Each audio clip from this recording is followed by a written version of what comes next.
Beautiful and bustling Singapore this week, home to 128 of the best nine-ball pool players from around the region.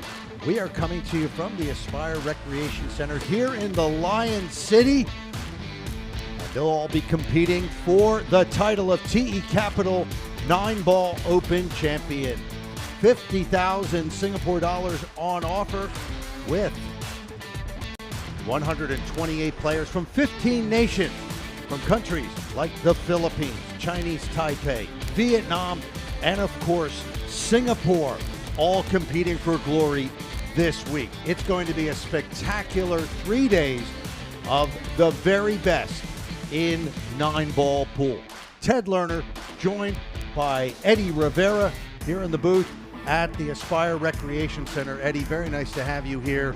Anytime you've got all these amazing nine-ball players, some of them who are the best in the world, all in one room, we can expect nothing but fireworks this week. Yeah, absolutely. I'm looking forward to it. We've got so many big namers here from, Johan Chua, Anton Raga, so many great players, especially, of course, the Singaporean native, Aloysius Yap. Looking forward to seeing how he does today. So, yeah, fireworks, I think, is an understatement. And let's not forget the Ko brothers, the legendary Ko brothers. And we've got, on our first match, the hottest player on planet Earth right now, Ko Chung. Everything he touches turns to gold, and he'll be taking on Singapore's Sharan, Shekaran in a race to 9. All matches today, race to 9, winner breaks. We are currently still in the qualifying stages. We started with 128 players playing double elimination, and we're whittling it down to the final 32. Once we get to 32,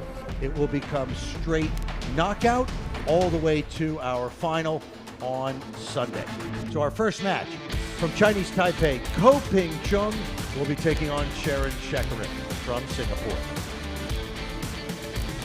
We're playing under World Nineball Tour rules. So that'll be 9 on the spot and winner breaks. Winner breaks, always an exciting format. Even if you're down 6-0, 7-0, you still have a chance to come back. You put a six-pack on your opponent. Absolutely. You never know. I think it was the U.S. Open. We saw Ko Chung put a 10-pack on Fedor Gortz, right? So that's pretty impressive. And Ko Chung, who will be coming into the arena. There you see him right there. I would use the word diminutive. Doesn't look like a world beater visually, but this kid is just can't seem to miss. There's Sharan Shekaran, his first time ever playing on a TV table. So this is a big ask for the 24-year-old Singaporean. It was a funny exchange with Sharan before the match. Many of you may know at the U.S. Open a few months back, which is one of the majors in the world of nine-ball. And Ko Chung ran 99 straight balls on Aloysius Yap. Aloysius Yap also, Singapore's Aloysius Yap, also one of the best players in the world right now. 99 straight balls. He didn't get one rack. So Sharan goes, all I got to do is get one rack on Ko Chung, and I've beaten Aloysius. Because he's just ribbing Aloysius, because Aloysius is his good friend. Yeah, both from Singapore. I don't think you need to tell us who live here in Singapore about that match. I think everybody here knows about it quite well, quite intimately. We watched it over and over. It was a heartbreaker to see Aloysius go down like that, but I mean, what can you do when Ko Chung is shooting like that? What do you do? There's not, you can just trot back and appreciate the incredible talent display. So here you go, right off the bat, that one ball that's what you have to look for. One going in the side, and he's got a shot on the blue 2. So this is an ideal start for Ko Chung. Yeah, it is. It's a really nice layout. We don't see any clusters here. He's got it, like you said, he had a shot on the 2 right from the get-go. He's got a shot on the 3. Pretty nice layout for him. Tell us what you like about his stroke and the way he approaches the game. Well, his consistency. I mean, you can see it time after time, event after event. He really doesn't get flustered or put himself in the awkward situations. A lot of times you'll see players run the ball a little bit too far, or get themselves in an awkward situation. You really don't see that with Ko Chung. His game is quite flawless. Of course, that means excellent control of the white ball, the cue ball. And he just has a wealth of experience. He won the World Junior Championship when he was just 13 years old. Wow. He's 28 years old now. Oh, wow. That's 15 years of playing on the big-time international stage. Sharan, by comparison, is 24 years old, and he started playing pool at 19. He's also a student going to college studying IT systems. He's an engineer.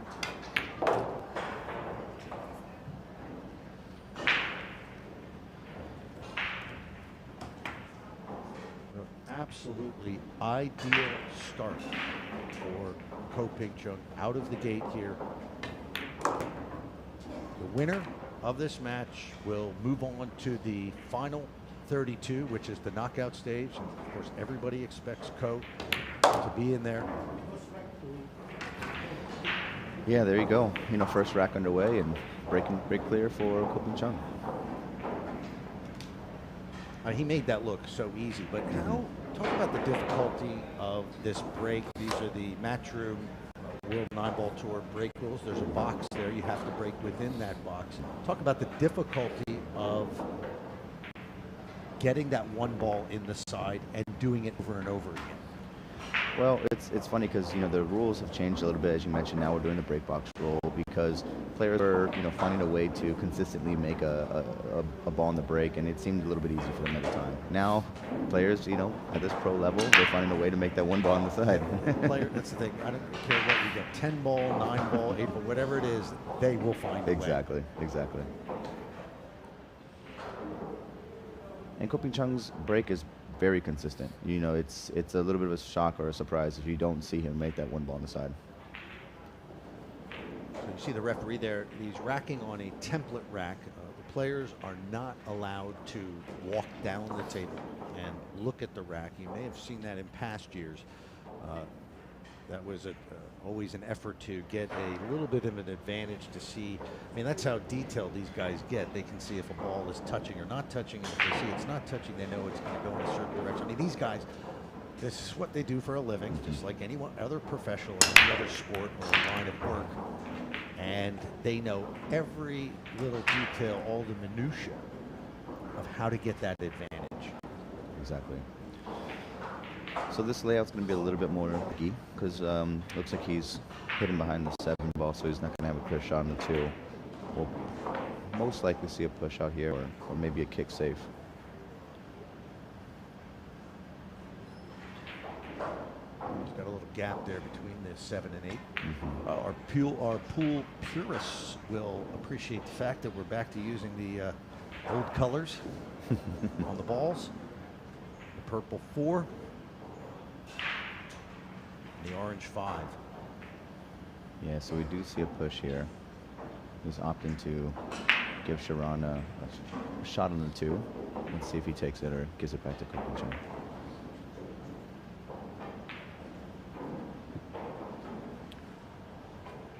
So what does Sharan have to do? What's his approach here? He's just a serious heavy underdog. He is. So, at this point, Ko Chung's giving him a shot at the 2. So I think he says, okay, I'm going to take it, right? I can see the 2.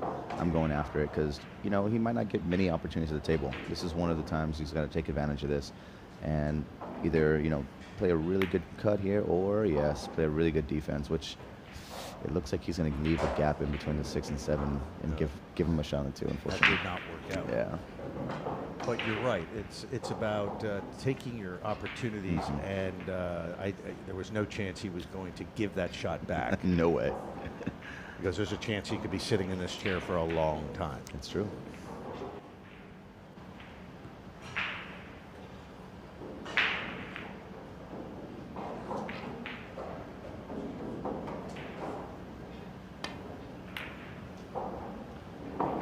Look at that.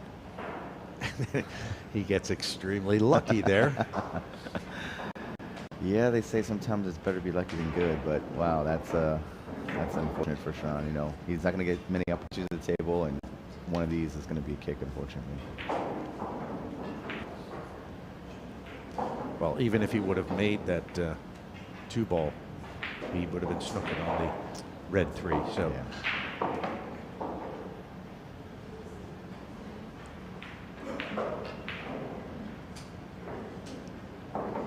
Looks like he's going for a 2-rail kick and try to play defense and holding the cue ball. Oh no, he actually went for the pot.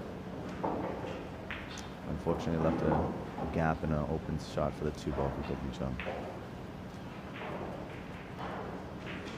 Yeah, his safety play, Shekaran, is not going to be at the same level as Ko.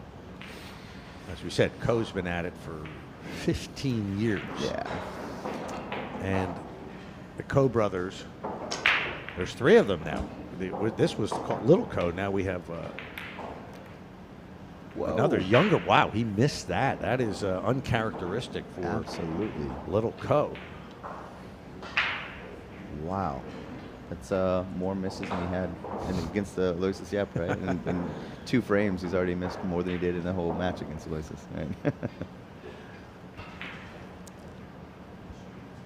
Well, this is the first match that anyone's played on this TV table here in the Aspire Recreation Center. Everything's been on the outside tables up until this point. This is day 3 of this event.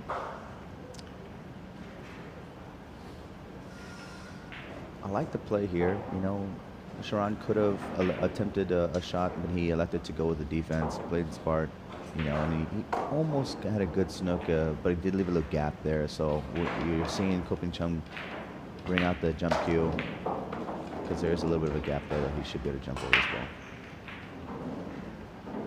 At least to make contact.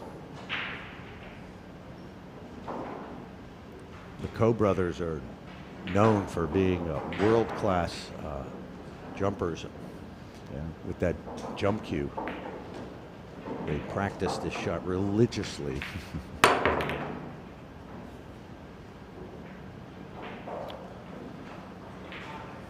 Well, he left it's good safety, but left a shot. This is going to be a very difficult shot. Coming full table off the rail.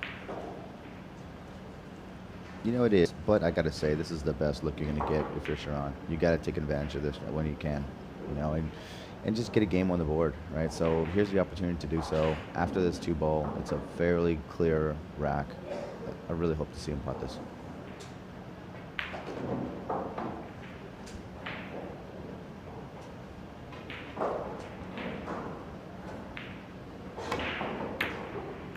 Oh.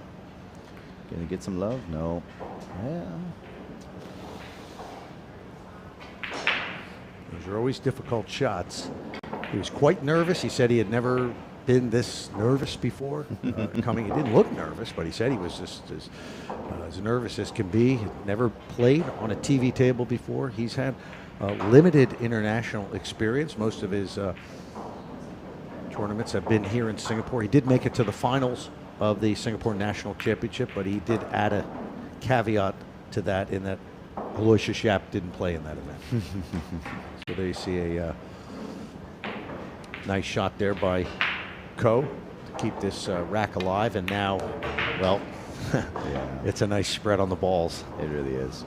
It was a nice carom shot there to pot the 4 using the cue ball, and he hit it with enough speed to give himself a shot on the 2. If he hit it a little too gently or delicately, he may not have had that shot that he did. So, real smart play by Chung. And as you mentioned, nice layout here. He should be able to clear this rack. So Shekaran with several opportunities. They were tough. They were full table with shooting off the rail. But hey, at this level, you have to capitalize on every chance. And as you said, Eddie, you're not going to get that many looks like that against him. Yeah, it's true. You got to take when you have an opportunity at the table, you got to take advantage of it. Unfortunately, he didn't there. I really hope he gets another shot at the table, but he won't be in this game. It won't be in this frame.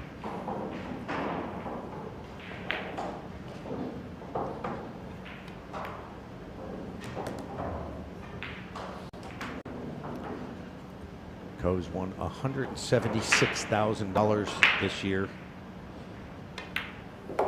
playing around the world. There's the 9-ball. He's up 2-0 now on Shekaran.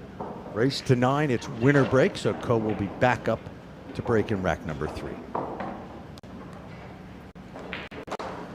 Yeah, his biggest win was the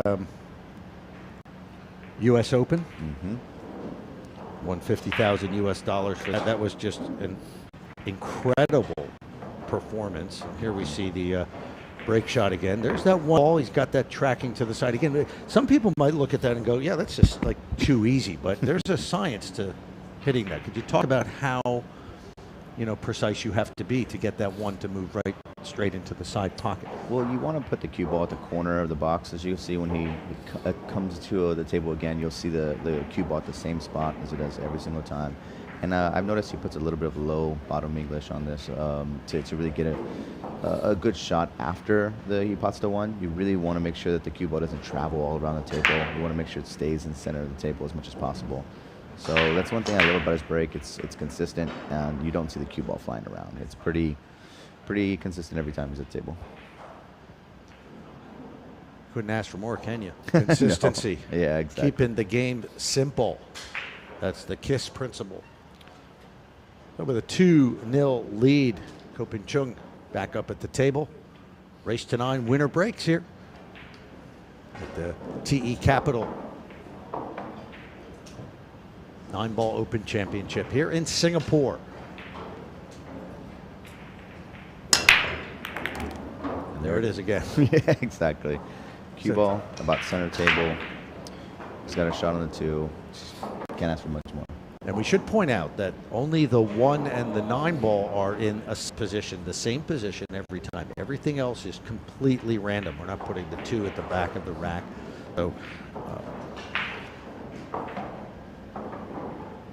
we often talk about it in the sport of 9-ball. This break is the most important shot. Yes, you have to be able to pot balls, but it's such an advantage to be able to pot that one and get an open shot.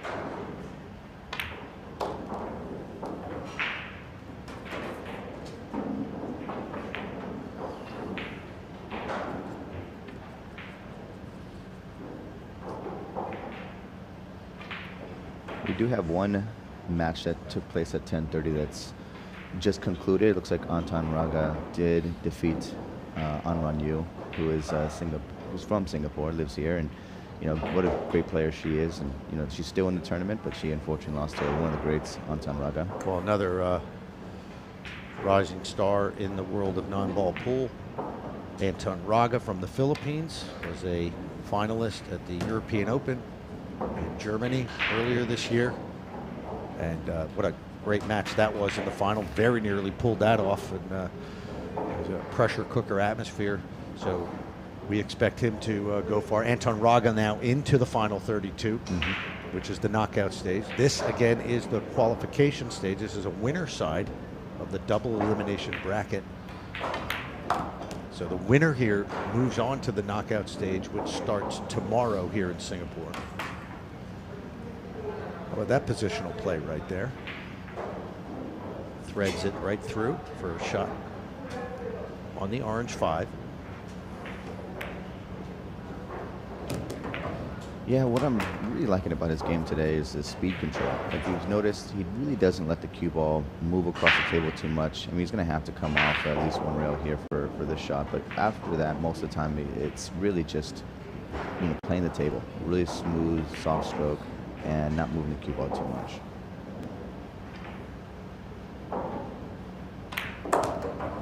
Look at that, just like that. He ended up not going one rail at all, like I anticipated. He actually just drew it back and gave him a little easy shot down the rail. So nice play.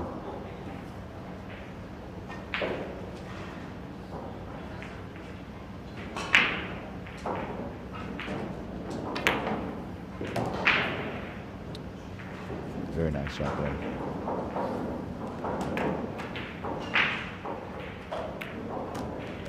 See how the cue ball just barely moves. Doesn't really travel around table. It's really nice. It's a real lesson for amateurs out there. Absolutely. On what to work on in the game.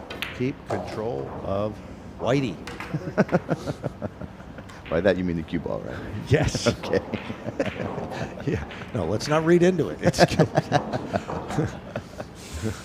All right, 3-0, Koping Chung. That's right, 3-0, and Shekaran had a few chances to tie it up at 1 in that second rack and could not capitalize on those open shots. They were difficult, but again, you do not let those opportunities pass by against a great, and we mean a true great of the game in Koping Chung. Another update from a match on table 25. We got Emmanuel Delgado playing on win, and it was 6-6, and it looks like Delgado just edged ahead now 7-6. So that's going to be a good battle we're seeing there. Emmanuel's playing some great pool, beating a couple of Singaporeans, David Bala earlier, and not Singaporean, but Sam Banerjee. He played earlier in the first round and took him there. So it's been a good match so far for Delgado. Let's see if he can pull it out against Onwin. So if you'd like to keep up to date on our all the action going on here at the Aspire Recreation Center, we've got a number of tables in action right now. Go to digitalpool.com and click on the TE Capital Nineball logo. You'll see it there right on the front page, digitalpool.com, and that is where the live scoring is happening.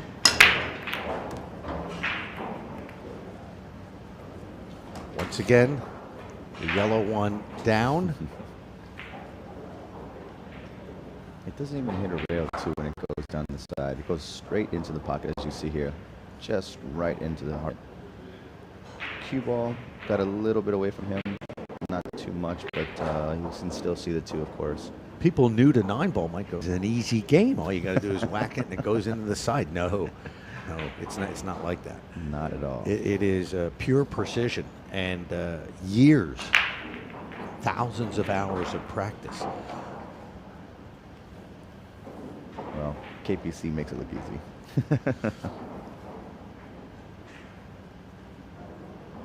He's clearly in that zone, that rarefied zone that we often talk about in sports. You say, oh, the player's in the zone, you know, where it's just, everything is, just seems to be easy. Everything works out for in your game. You get all the rolls. Got a little roll there.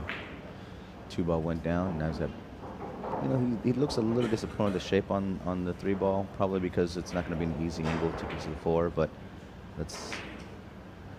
So talk about how do you get to that zone and how do you stay there? Because we players over the years, we've seen like the Darren Appletons, the Mika Evans, Francisco Sanchez Ruiz recently, and now in the zone, they would win everything that they entered, but it never lasts. It can go for a year and then somebody else makes a run. How do you get there? How do you stay there? Well, I think the second part to your question is actually the more challenging one, is how do you stay there, right? You know, I think, as you mentioned, a lot of these players can get there, but then, you know, there's always another player coming up, right? There's always somebody younger, hotter, that's coming up and giving you a challenge. And I think the toughest part is once you have that loss, just get over it, right? You know, move on. You can't be sulking about that loss. You got to just say, okay, it's in the past, next match, and stay in that zone, right? Because there's always going to be somebody that's a top talent. You never know who's going to come up rise from the ranks like Koping Chung and just be on fire.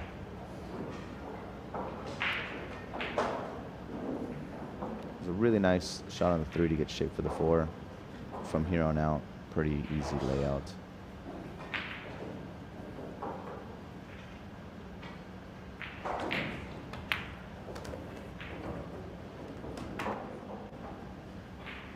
Got an angle on the 6 to come back down table for the 7.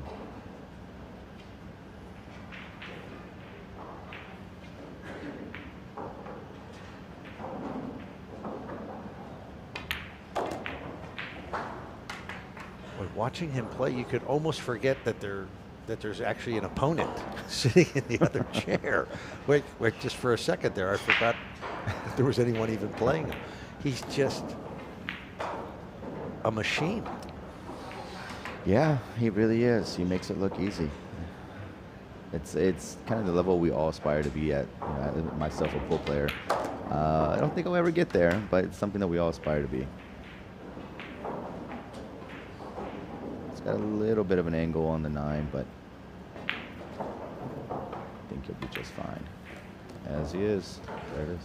4-0 now in favor of Ko Ping Chung. Chinese Taipei, race to 9, winner breaks. He'll be back up in rack number 5.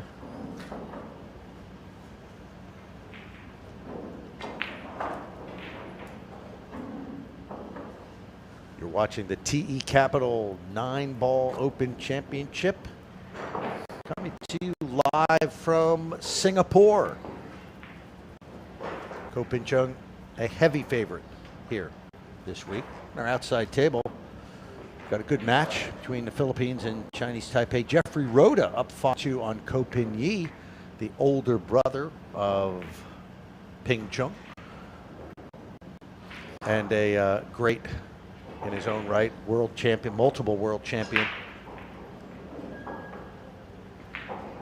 Yeah, that's a bit of a surprise at the moment. You know, Jeffrey Rhoda must be playing really strong. 5-2 on Ko Ping Yi. Wow. Large contingent from the Philippines here this week, and always so many great players in the Philippines. Guys that nobody's ever heard of. Who, you know, you go into a pool hall and the guy who's mopping the floor is probably a world beater. Yeah. You don't want to go to the Philippines and just gamble off somebody off the street, because you never know who you're going to run into. No. Well, yeah, I mean you do and you don't. I mean, I've known guys like Darren Appleton when he was coming up into 9-ball out of English 8-ball. He did basically did a 4-month apprenticeship in the Philippines and played money games every night. And, you know, he took his lumps, but he also dished it out. And I think he came out of there. We go.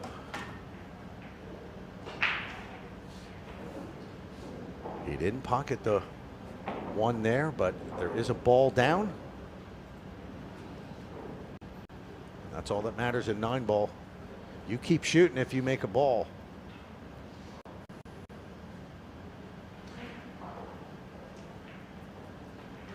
Yeah, he's got a clear shot in the 1. Should be pretty happy with this layout, even though, like you said, he didn't pot the 1 ball on the side. He still should be able to get a shot here on the 1 and have shape for the 3 ball, because he pot the 2 on the break.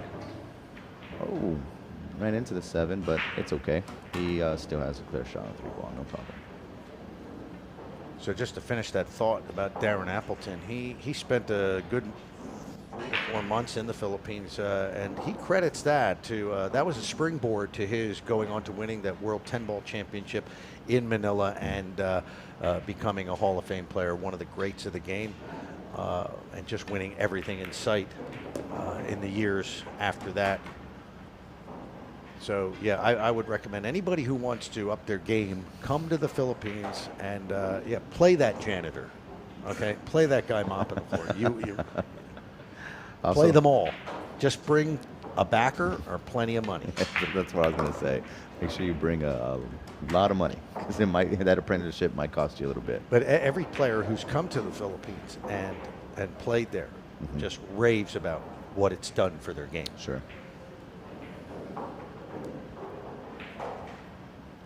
You know, playing the money games actually does elevate your game, right? It's that added pressure that you have of, you know, I can't lose this match. I've got, you know, X amount of dollars on the line here. I can't lose this. And so that extra pressure does help your game, especially if you're a tournament player.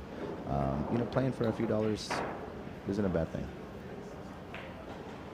I think it can be pool, you know, back in the day had this, you know, back alley, back room kind of, you know, negative connotation to it, but it really doesn't anymore. I think that's kind of getting out of the way now.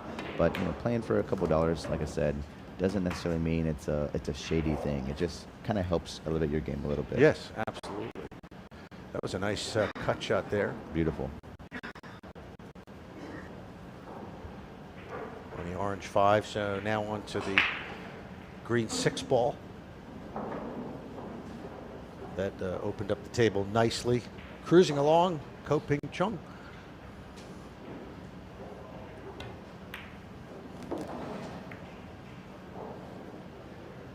Wow, he bumped into the 7. Ends up pretty much perfect on the 7 after that shape. Oh, that's nice.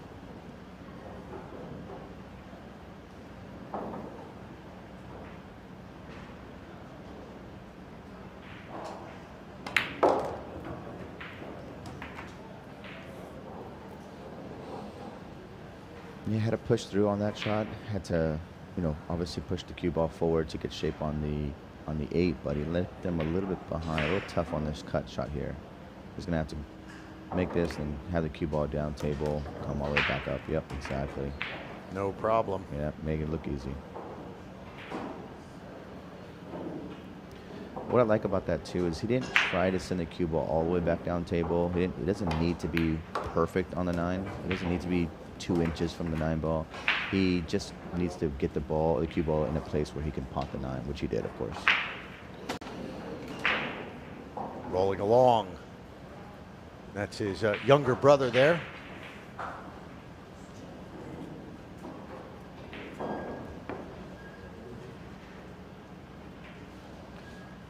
You mentioned the Philippines earlier. We got a match completed on table 2. Looks like Jeffrey the Bull de Luna was playing against Singapore's Desmond T. Unfortunately, he took that one 9-1. Sorry, Singapore. So de Luna into the final 32 here in Singapore. Another match included as well. So the Philippines' James Aranas, 9-4 winner over Jessica Tan of Singapore. So Aranas into the final 32. This final 32 is going to be really good. It is. So all matches today, we've got the winner side in this round. Our next match will also be a winner side match. So all winners will move on to the final 32. Then we're going to do some loser side matches, which in the double elimination means that the loser of that match will be out of the event and the winner will still have to play again. So still qualifiers today.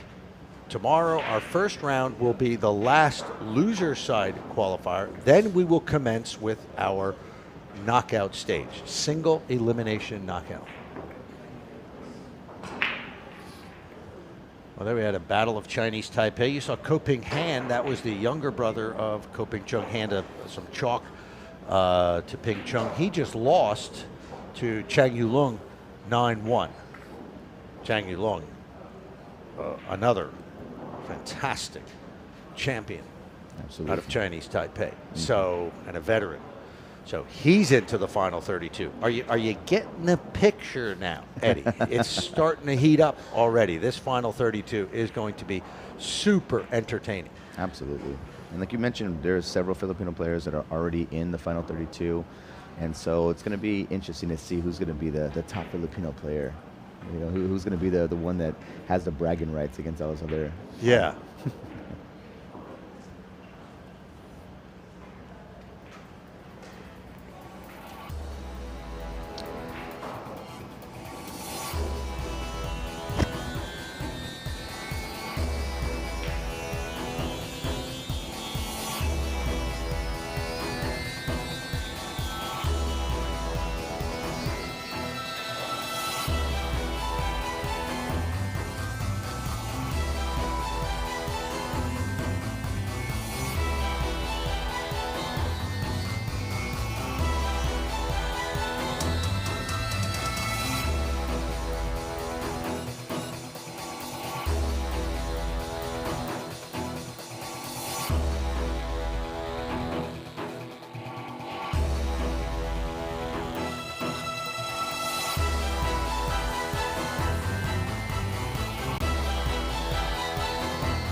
And we are back. It is all Ko-Ping Chung. Sharan Shekaran from Singapore has had a few looks. That was in rack number 2, but other than that, he's basically over there fixing his glove and twiddling his thumbs. There's just not much you can do but sit back and watch it all.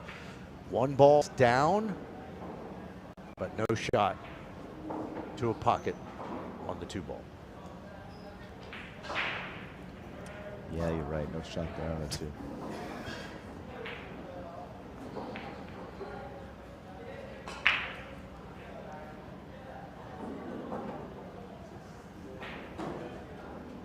You can see the 2. He's got a sliver. Oh, you could have made that. Oh, he could have, yes. Well, now a chance. We get to see Sharan. All right. Ice cold, sitting there for 4 straight racks.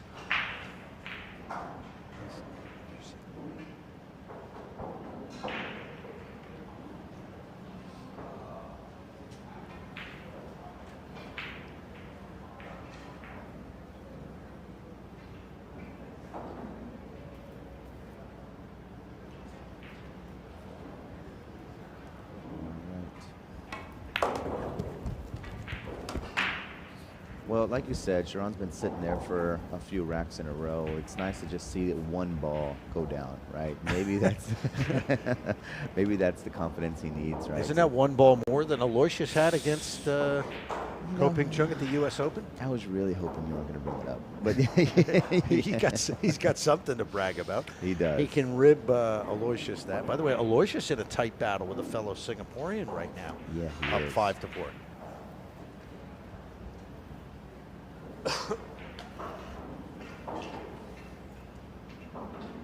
So why Sharan's taking a little extra look at this is just because, you know, the cue ball is shaped for the 4 is not going to be easy. It's a little tricky here. Let's see how he plays this through. Wow, I like it a lot. He elected to go for the bank shot instead of the more easier shot on the cut. Nice, Sharan. Like I said, maybe it's just a matter of seeing the 1 ball down and more confidence comes up from there. Because that was a confident shot there. Yes, indeed.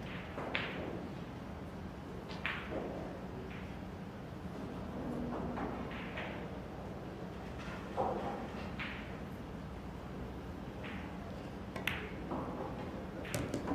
no. He went for it. He went for the bank shot. He had to see that coming. That was staring him right in the face. Well, maybe just a little bit of nerves there. Yeah, I'd like to see him have that one back and rethink that shot a little bit, but yeah, it's okay. I think you're right about the nerves.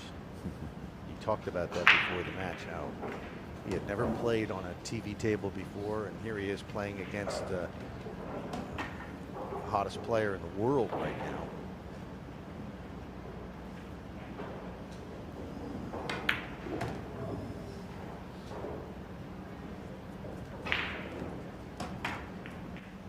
Aloysius Yap now up 6-4 on Fong Sin Yi, their outside table. That is, again, a winner side match.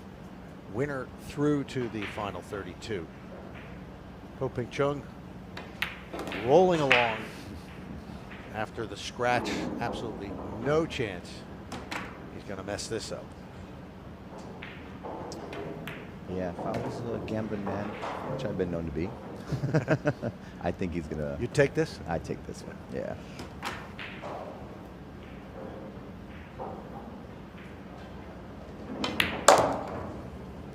Six 0 now in favor of Ko-Ping Chung, taking advantage of the scratch by Sharan Shekaran, Singapore,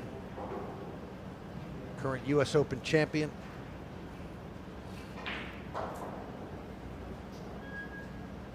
Looks well on his way to booking a spot in the final 32 knockout stage, which begins tomorrow here at the Aspire Convention Center. You're watching the TP Capital Nineball Open, brought to you by Asian Pool Promotions, Asian Pool Federation. Playing under the World Nineball Tour rules. Winner of this event gets ranking points in the World Nineball Tour rankings. Gather points.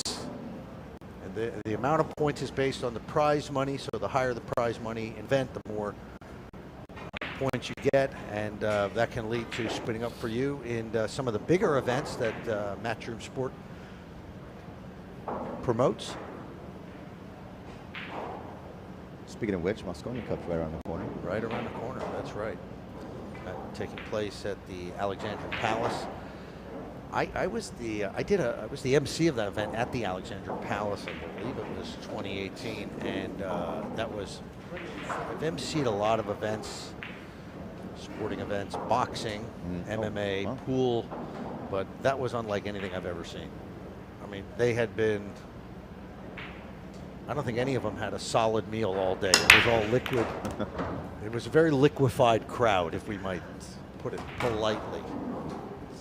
I completely understand. I was at the Moscone Cup in 2021, 2 years ago, and exactly that. There was a lot of beverages being a lot.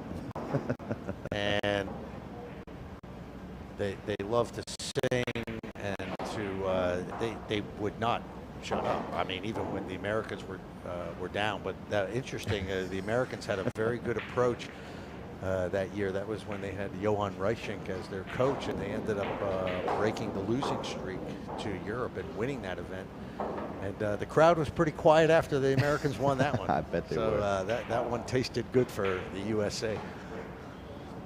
Yeah, this will be an interesting one too. We now have Fedor Gorst playing for the USA this year, so that's nice. You know, it's always great to have a top player come over and play for the U.S. We're happy to have that. Unfortunately, the Moscone Cup I went to 2 years ago didn't work in our favor, the U.S.'s favor.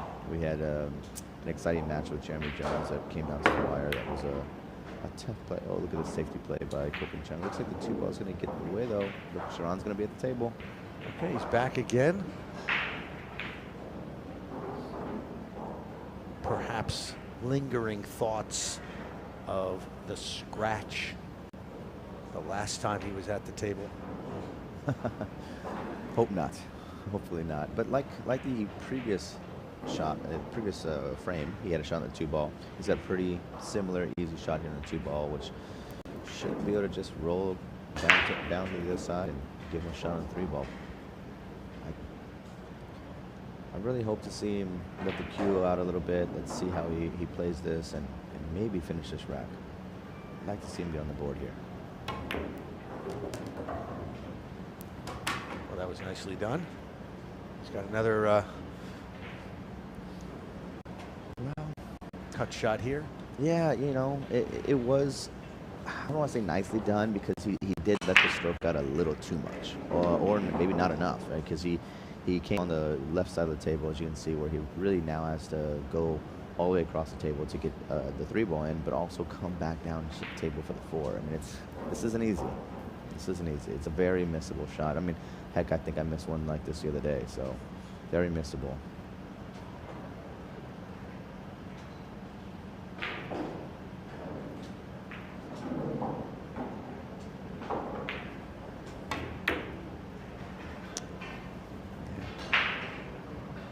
At this point, it's just nice that at least he was able to make a pot. I mean, it's just not going his way.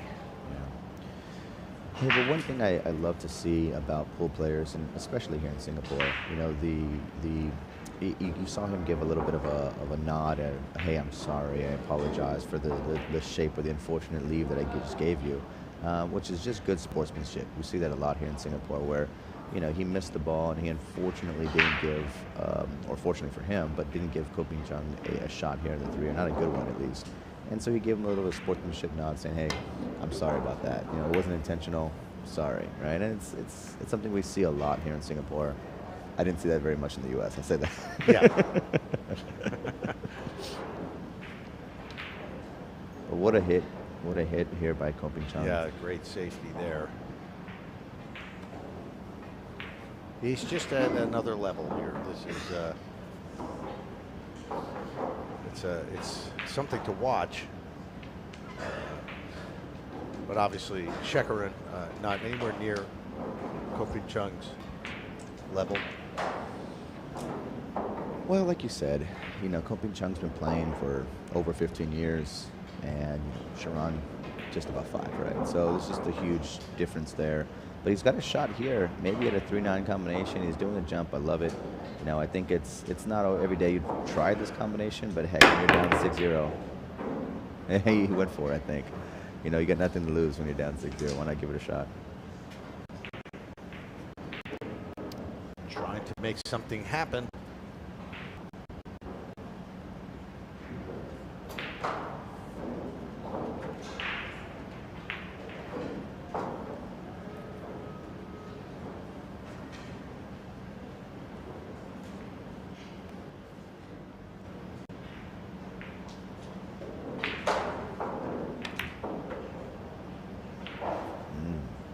Look at that. Well, now he's left an opening for Shekaran. Absolutely. Be nice to see Shekaran go on a little run. At least get through the rack. Let's get through the rack. Keep it simple. Exactly. Well, there's nothing simple about the shape he's going to have to make to get for the 4 here. I mean, it's going to have to put a lot of low here. As you can see, a lot of low bottom English to get shape on the 4. But like I said, nothing easy. He's got to avoid the side pocket. He did there. Give a little kiss. There we go. Not bad. He doesn't look too thrilled with it, but at this stage, he's got to be happy he's at the table. Exactly.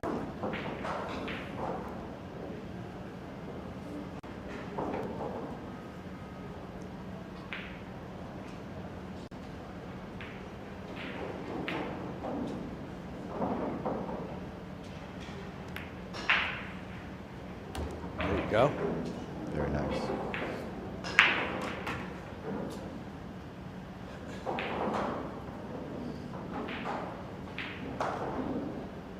It's easy to tell a guy, just go out there and play loose. You got nothing to lose. You're a heavy underdog. Yeah, TV table. You're out there by yourself.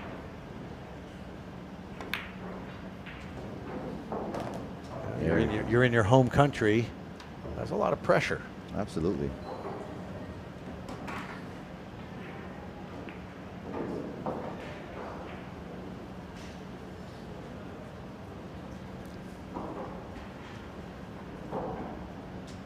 It's a nice layout here, though, for the 6, 7, 8, 9.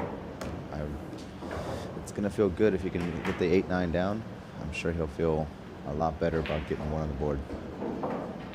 He talks about Aloysius Yap being his mentor, hero.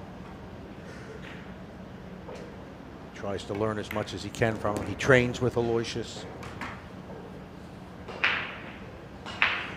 Okay, but at the same time as playing Nineball and wanting to be on the circuit, he's also studying to be an engineer, an IT systems engineer.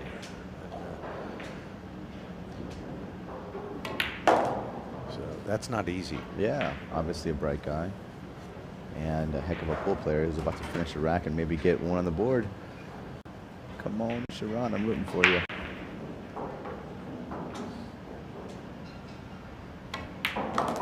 Now he can tell Aloysius, I got 1 rack on Ko Chung and you got none. That's gotta feel good. That was all he was hoping for coming into this match. He goes, well, I know I'm an underdog, but as long as I get 1 rack, I can rib Aloysius about it. Yeah, he's looking pretty stoic right now, but I bet you internally there's got to be some happiness. Oh yeah, that's huge relief.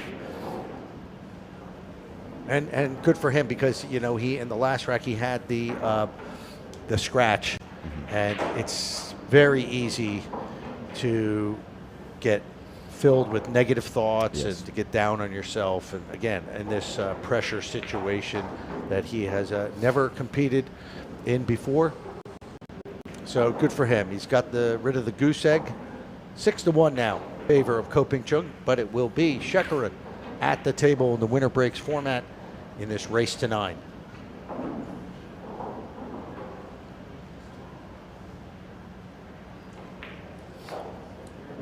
Yeah, oftentimes just seeing the 9-ball go down is a confidence booster, right? Then Absolutely. So let's see. Maybe he can rattle off a break and run here, break clear. Let's see what happens. Well, it's the first time we've seen him break. Ko Chung won the lag.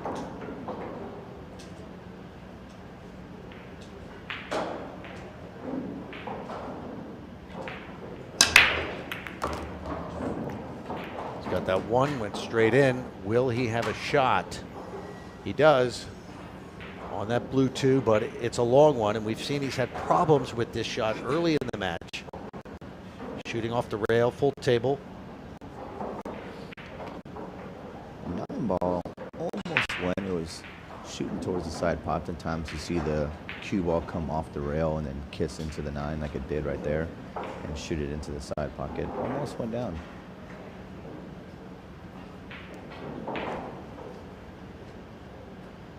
So the 1 and the 8 go on the break. Tough shot here.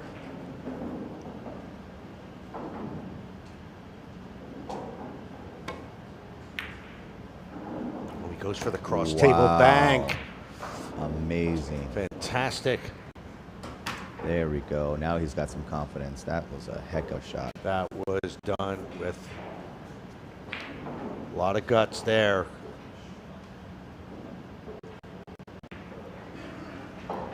You know, and maybe you're thinking, you know, why didn't he just 2 in the other corner pocket? And it's because of the shape on the 3, right? If he would have made the 2, it would have been very difficult to get shape on the 3. Wow, and now he plays a 3-7 combination. Wow, he's just brimming with confidence at the moment. He is, and he's what's good is it's good to see him be able to show us his talent. And talent he has. And you know, and we said he's studying to be an IT engineer, but he also said his dream is to play in international events. He's played in one international event, the Puerto Rico Open. That was last year, and he did not do well in that. But you know, he takes this seriously, and he's clearly got some talent. Absolutely, he does. Yeah, the field was really tough in that Puerto Rico Open too. There's a lot of top players there. All right. I have not made it to that Puerto Rico Open. My family still lives out there. Maybe it's a good excuse to go out there. I think so. You gonna join next year? Now we're getting a little ahead of ourselves.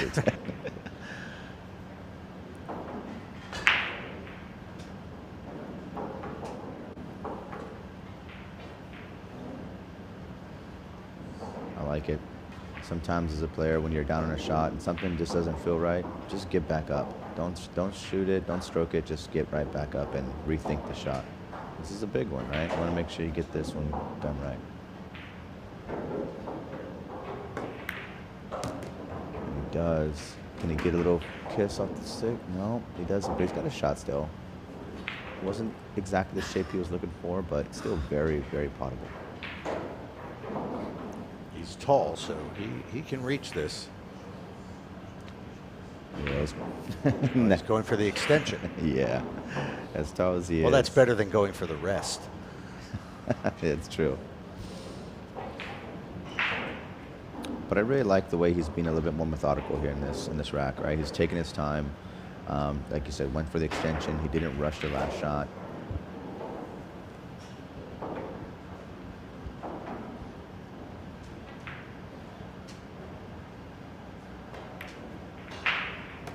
Beautiful. Well done. Well, if he can make this 9, which, you know, looks like he should, then he'll exceed his expectations of getting 1 game, right? That's right. He can really rub it in when he sees Aloysius later after the match.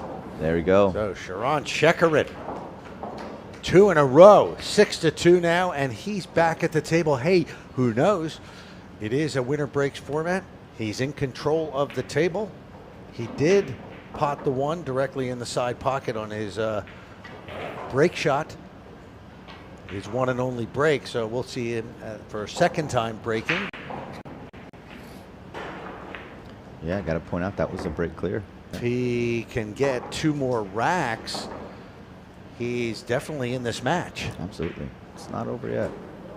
I mean, that shot you just saw right there, the 2-ball cross bank, was just a thing of beauty. It was really nice.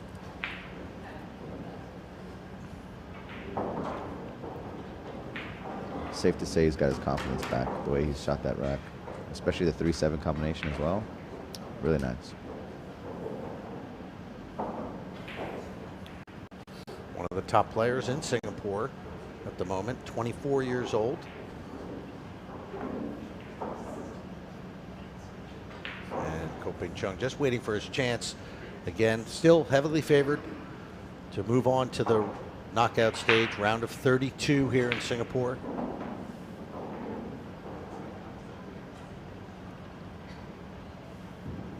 You think Chung's thinking about lunch, or he's got something on his mind right now?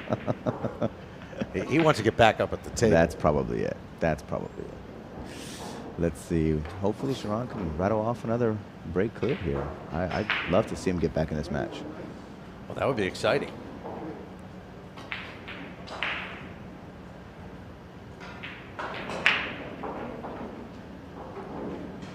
Same spot.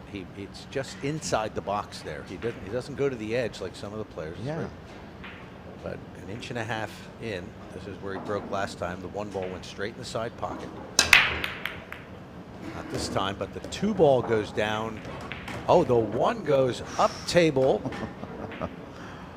Let's see, the referee is blocking our view here.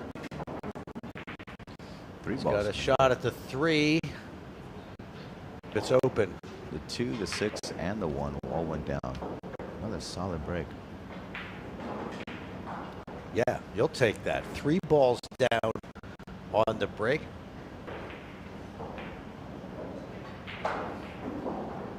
And a shot on the red 3.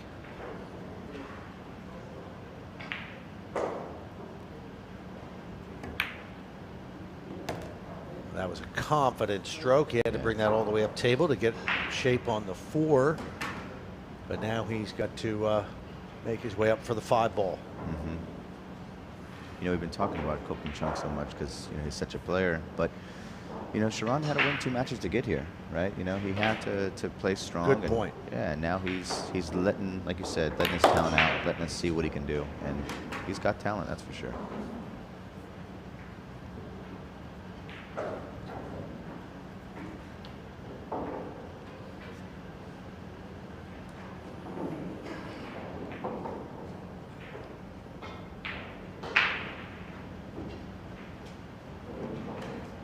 Looks like he might be a little straight on this 5 ball.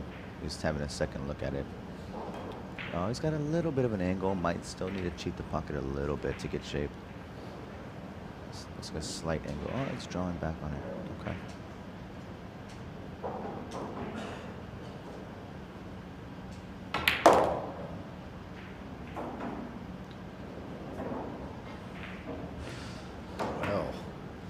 That's a confident stroke. Yeah, he had to let the stroke out on that one to get back on the 7.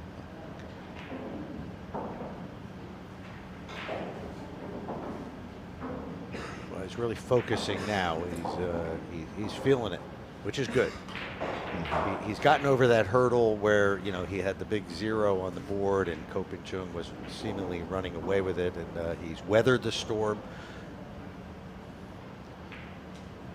And he's focused in on what he has to do here. Yeah, this is a tough shot though. You know, it's a very thin cut, and then you got to worry about the side pocket scratch, and you got to try to get shape on the 8. It's a real tough one here.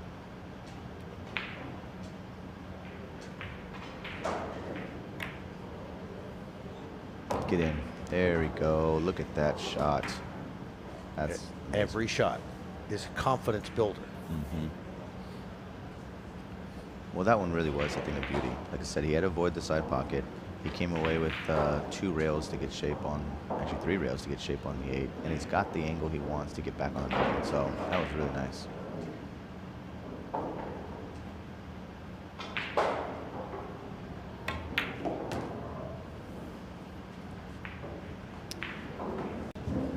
Come on. Yeah. Came up a bit short there, but This is no guarantee. yeah. You'd hate to see a run like this cut short. He's short on position on the 9-ball. He's going to take his time here. This is huge. Because if he misses this, the match is pretty much probably over. If he makes it, he's back up at the table.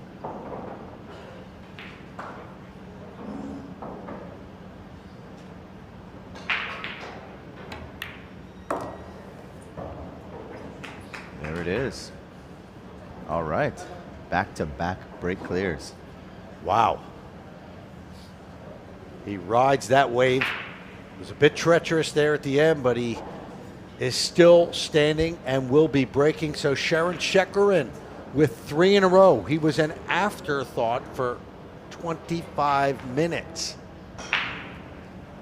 So when we come back, he'll be back up at the table to try to further cut the lead of Ko Ping Chung. We'll be right back here at the TP Capital 9-ball championship.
Experience the pinnacle of billiard excellence with our precision-crafted cloth, trusted by champions worldwide.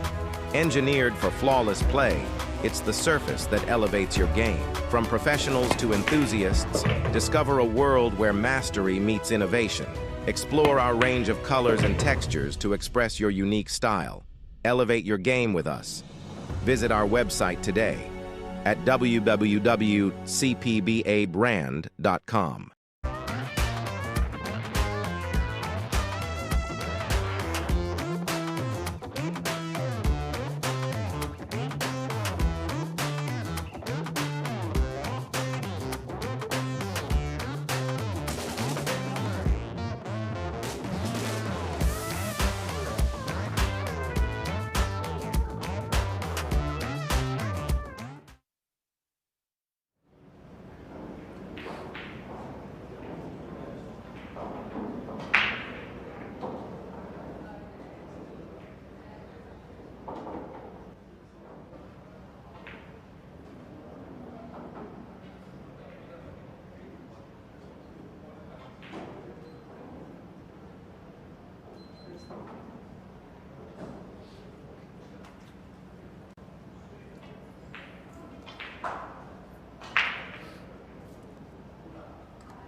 Welcome back to the TE Capital 9-ball Open Championship here in Singapore. We're in the qualification stages, trying to figure out who's going to be in the final round of 32. This man right here, Sharan Shekaran, was down 6-0. He has won 3 in a row against the hottest player on the planet, Ko Ping Chung. You'll see sitting there in his chair on the left side of the screen. So Some really good shot making, confidence displayed by Shekaran. He's got 2 balls down, but 3 now. Oh, that was very fortunate. That 1 ball goes down. He would have been snookered there. Now he's got a shot on the red 3. Yeah, you said it. Very fortunate. He's got to be thinking now, maybe the pool gods are smiling down on me. After a disastrous scratch early in the match.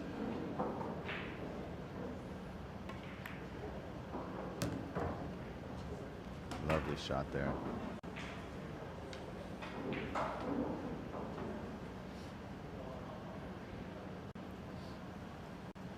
Sharan's just playing with confidence. You know, he's doing really well, taking what the table gives him. Yeah, love it. I'm really happy for him the way he's shooting right now, and let's see if he can break off 3 break clears in a row, maybe. Yeah, that would be an accomplishment in and of itself. Absolutely. To be able to put Ko Ping Chung in his chair. Sit down and watch the proceedings unfold. He's usually the one doing it to other people, huh? That's right.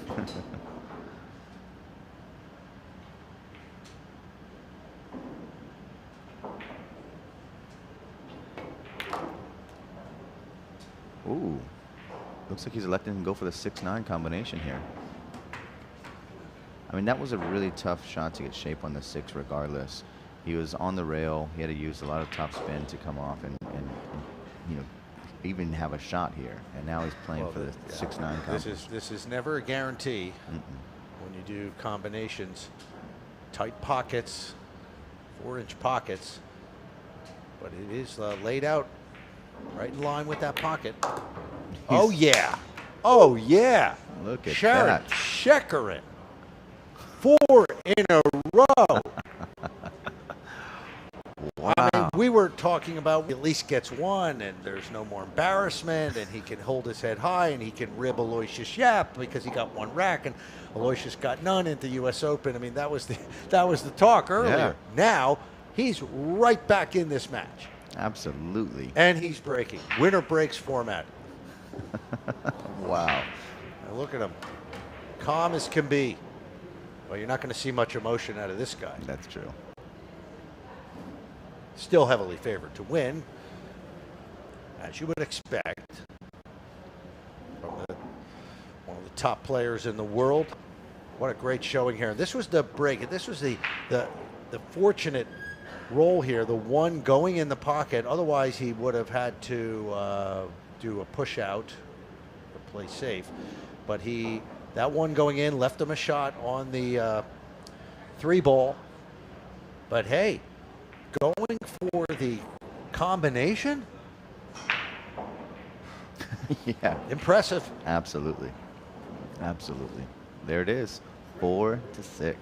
And now he's in that position mentally where you can say, hey, I've weathered the storm against one of the greats of the game. Now you can let the stroke out a little bit. Now you can relax. And how good can you play if you're relaxed? So all those early nerves out the window. All right. The 1 doesn't go. He does get a ball down. Looks like the orange 5 ball. Yeah, you got an unfortunate kiss from the 8-1 here at the end. You'll see right here. Yeah, that was shaping up to be a shot on the 1.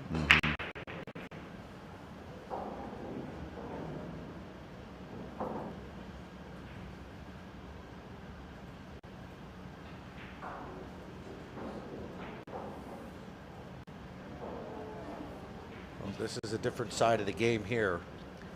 He's going to have to try to put Ko in jail. Well, he's actually looking at the bank. He's got 3 options, right?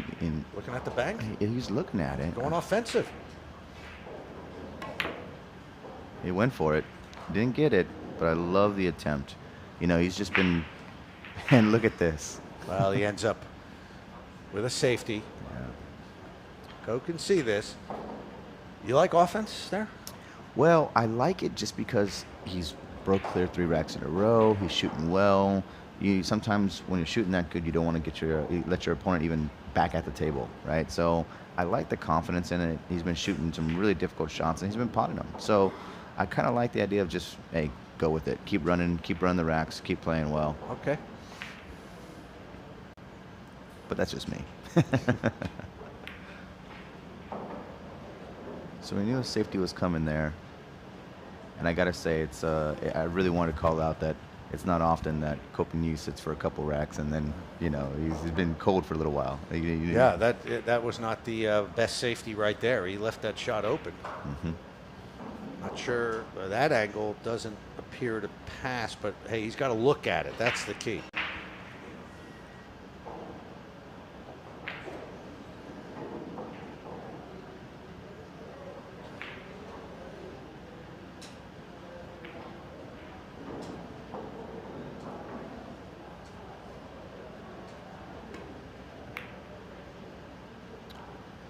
Needs this to slow down.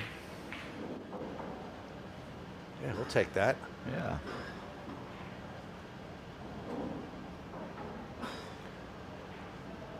Yeah, let's see. Hoping Chung get the jump cue, I'm sorry.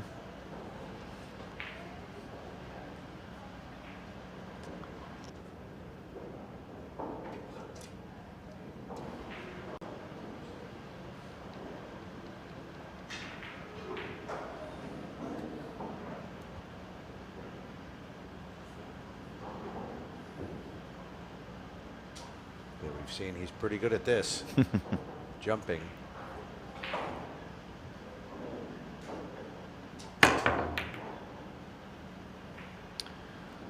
Oh, Look at this. Might get lucky. Look at this. Oh, he sure does. That is so lucky and so unfortunate for Shekaran. It really is. Things were kind of rolling his way, and just off the 8, and there goes right into the corner pocket. Yeah, there's a little hand gesture from Kopeng Chung saying, "Hey, I'm sorry." That's obviously not what I was going for.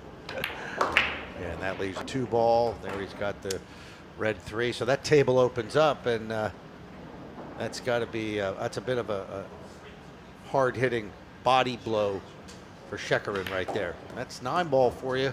Mm-hmm. Yep. There is a fair amount of luck involved. Not to say that the lucky players win a lot, but a lot of matches can turn on lucky shots just like that. Mm-hmm. And that is a big turn of events in this particular match right there. Yeah, it really is, right? All the momentum was going Sharan's way. It looked like he was going to, continue the momentum and maybe get right back in this match. I mean, he is in the match still, but maybe even level it up. But here we are, most likely see Kopeng Chung finish us out and make it 7-4.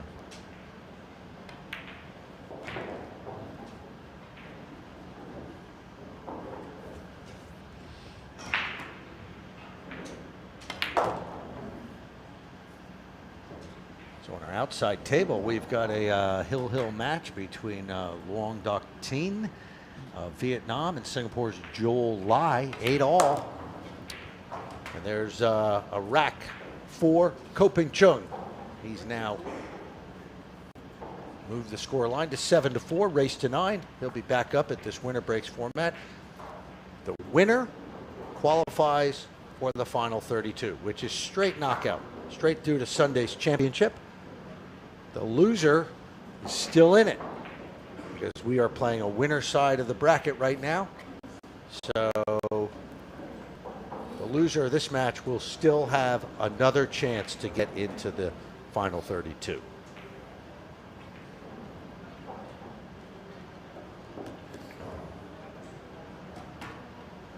If you want to keep up to date on all the action here at the Aspire Convention Center, Recreation Center in Singapore, go to digitalpool.com and click on the TE Capital 9-ball open, and you will have all the live scores, absolutely live, and you can keep track of your favorite player 128 plus started here in Singapore from 15 nations, the very best of 9-ball pool in Asia.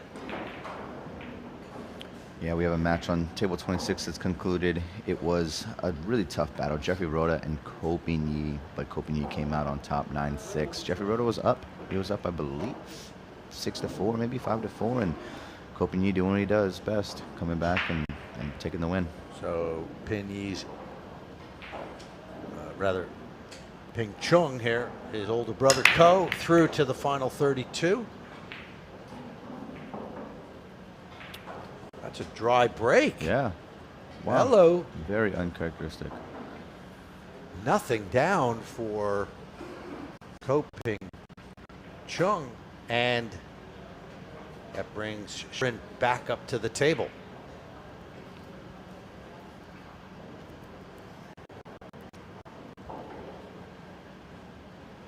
You know, he's got a clear shot one, obviously, but I'm really curious to see how he plays shape for the 2 here. Yeah, it looks like he's putting some outside spin. Should be able to come back. Yeah, okay. There it is. I wouldn't normally talk about a 2-9 combination, but he's made 2 beautiful combinations already. I wasn't putting anything past him.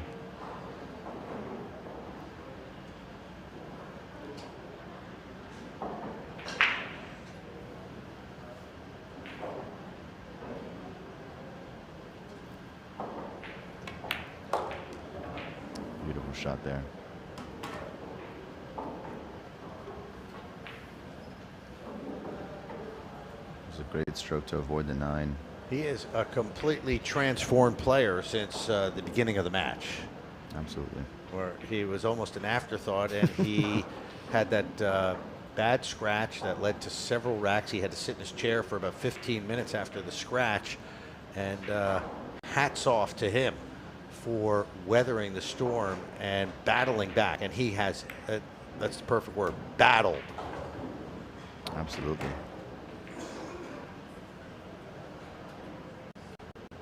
Making a very good account of himself against Ko Ping, who is the hottest player in the world right now.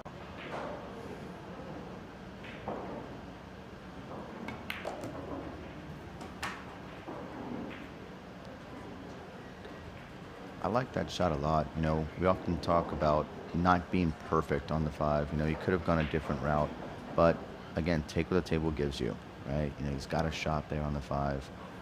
Doesn't need to be perfect, just needs to be makeable. He has missed several of these, but we must point out that some of those shots he was up against the rail. Sure. This one he's out, the cue ball's out in the open. So he's certainly got to be more comfortable with this.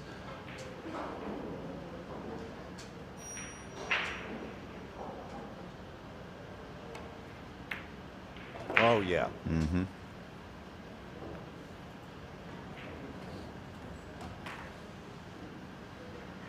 Yeah, definitely an easier shot than like you called out, but I gotta say this just looks like a different Sharan we're seeing now as well. Totally different. Yeah. I mean, no matter what happens in this match, I mean, Ko Ping Chung is only 2 racks away from victory, but we both need to go up and shake his hand, because he is making an excellent accounting of himself here. Absolutely.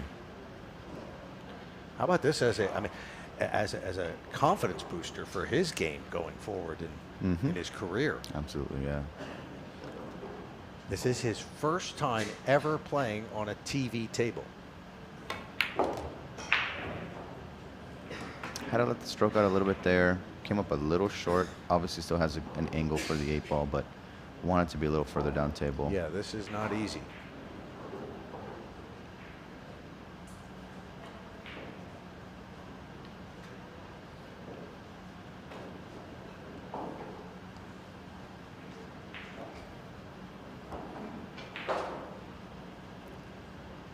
So thin cuts like this, how much do you have to legislate for the position on the 9? I mean, the cue ball is going to be running.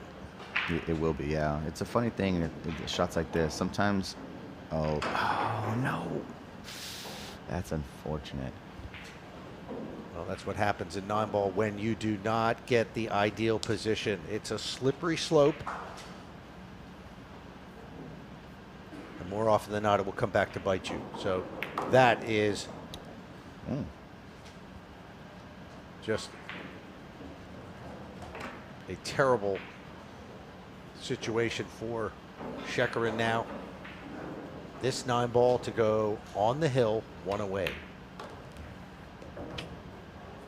That was a gift. Yeah, it really was. And again, it's not really the pot itself, it's the position that he did not get on the 8-ball. Yeah, exactly. You know, the 7 to 8 was never going to be an easy shot, but he just needs to put a little bit more on it, let the stroke out a little bit, and get better position. Unfortunately, it didn't. Left him a tough shot on the 8-ball, and now he's looking at, you know, 4 racks down. Yeah, it's going to be tough. It's a tall ask. It's a big difference between 5-7 and 8-4. Oh, for sure.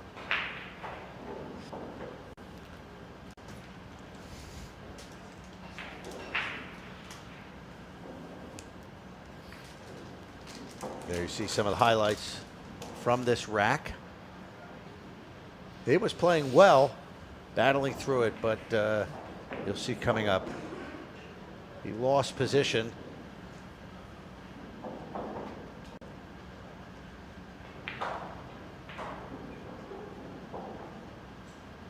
It was right here. Yeah, it was. He needed to bring that further up table. He just left himself too thin a cut, and that was the result. He left the 8-ball right by the pocket, and Chung cleaned it up. 8-4. Breaking for the win.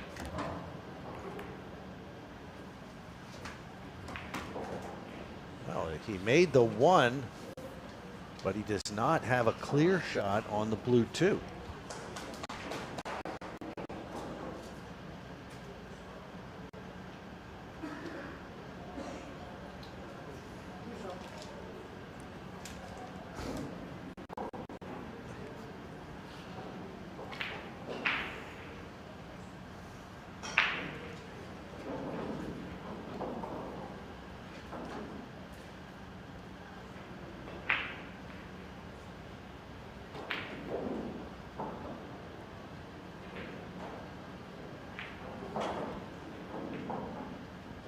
Looks like he's just thinking of where to leave Sharan for this push out. Yeah. He's left it to give him a jump shot. I mean, Oh, you know he's going to. You know he's going for this. Yeah. Offense all the way. he has to. And you don't want to give Chung back the table because you know how good of a jump shot artist he is. Yeah. And you don't want to give him this shot. So it'll be Shekaran who will attempt the jump.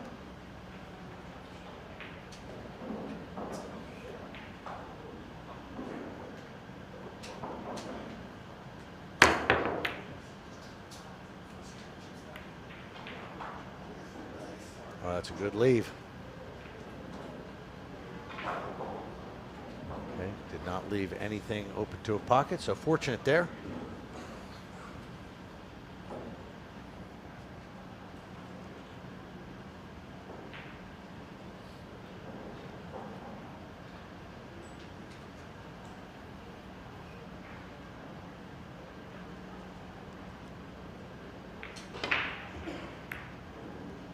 He went for that.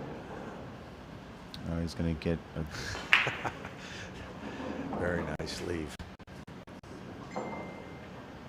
Goes for the kick to pot that 2.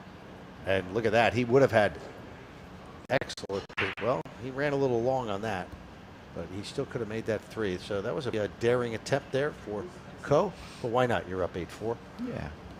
1 to go for the victory.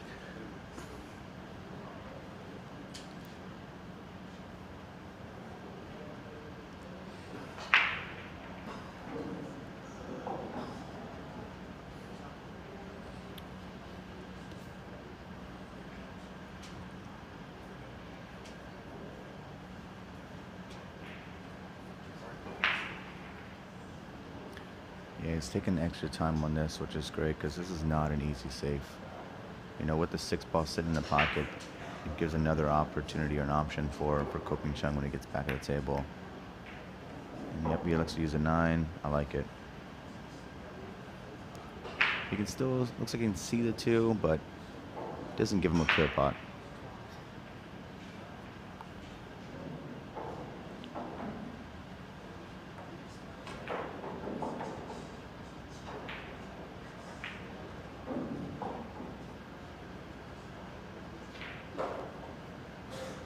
Oh, look, you cannot see the 2, actually. He's going to have to kick at it or jump at it. Well, he's got the 6 right by the pocket. Do you do a carom off the 2? No, or I think that's a bit too risky. I think we're going to see either a jump safe, maybe even a jump bank. But you want to send the cue ball down the table for the 3 regardless. Oh, and look at that. You called it. You called it. Hey, where you been, man? I know. Wow. That was nice. It's just a bit risky because when you do something like, I really don't know where the 2 ball's going as it went down table, right? He's a bit fortunate for it to even be visible and not be hidden behind the 5. But it worked out.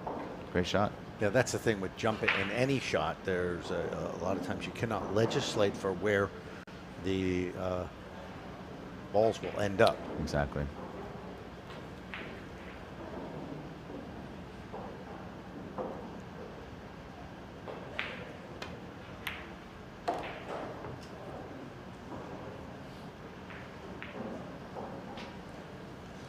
All right, so nice pot there.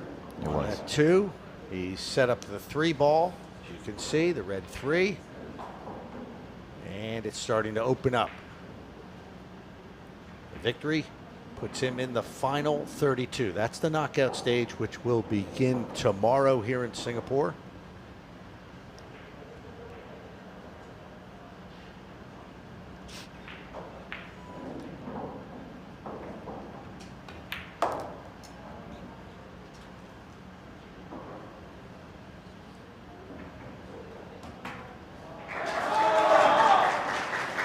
We hear a loud roar. Let's see who won. Let's see. Definitely some tight matches we're seeing right now. A lot of close battles today.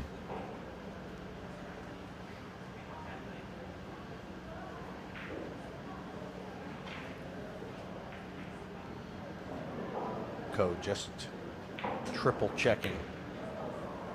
No. Oh, that was a huge mental error right there. Yeah. Wow. Wow. You're not going to see that too often.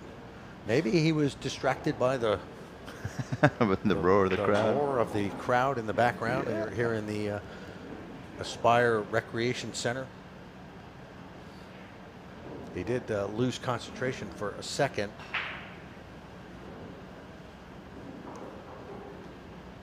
So another opportunity here for Shekaran.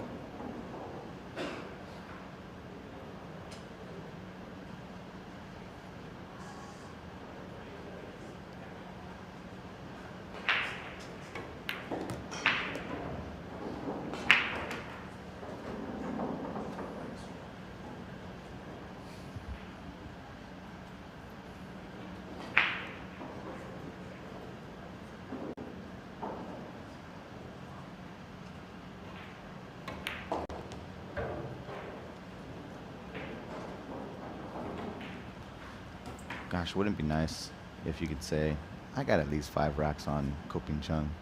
You know, that'd be nice. Let's see if we can clear this 7, 8, 9 and It's far more than Aloysius Yap got on. So.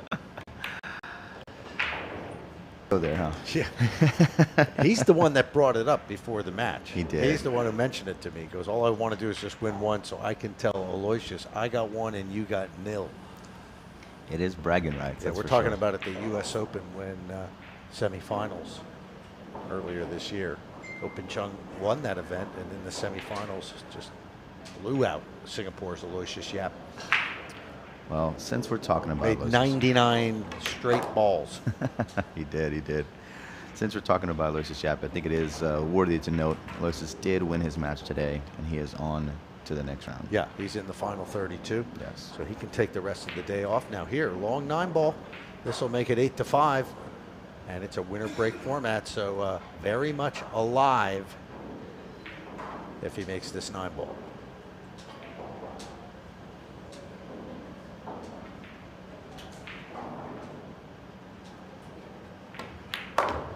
There we go. He got it. Sharan Shekaran battling all the way. 8-5 after a glaring miss from Chung. And that's how you do it. You don't let your opponent off the hook. He makes a mistake, you've got to bury that 9-ball. You've got to clear the table. Mm-hmm. He really has capitalized on any mistakes that Chung's made. And it's kind of funny to even say mistakes and Chung in the same sentence. Yeah. But he's made a couple. Well, nobody plays perfect. We talked about that at the top of the show.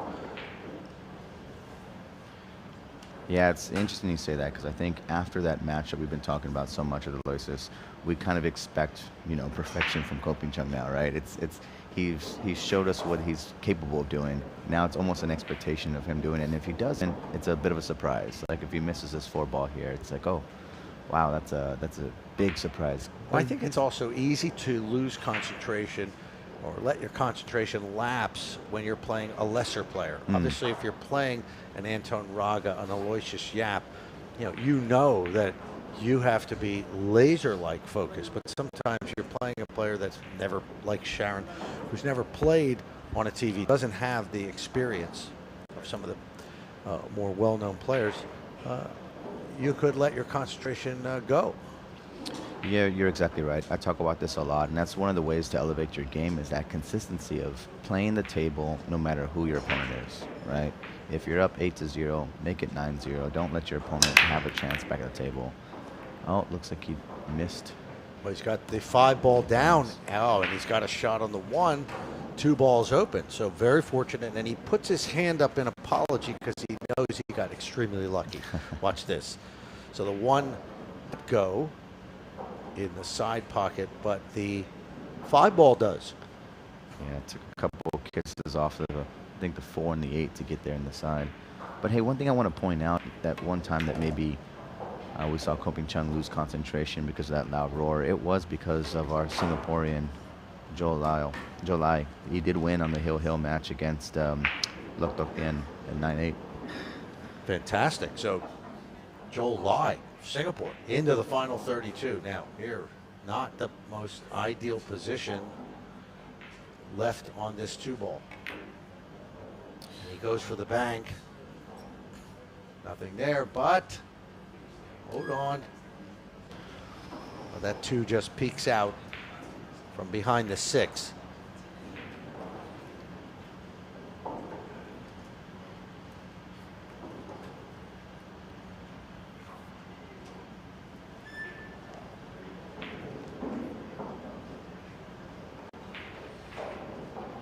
Yeah, maybe someone's wondering, why didn't he cut that shot? The bank was the right shot to get shape on the 3. As you can see, he would have had a clear shot on the 3 if he would have made that ball. But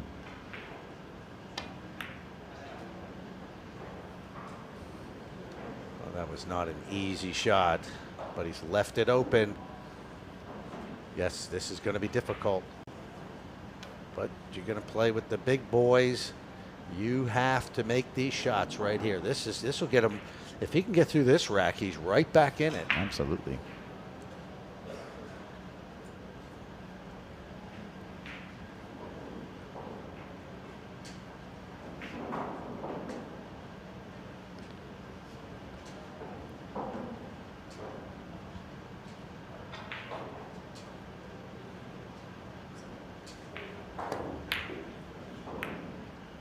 Oh, what? But look. No way. Look at that. Oh.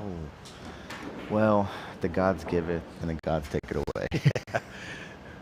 They weren't going to let him have that. He got key. They're on the kiss. The 2 inadvertently going in, so he continues shooting, but doesn't have a shot on the 3. Exactly.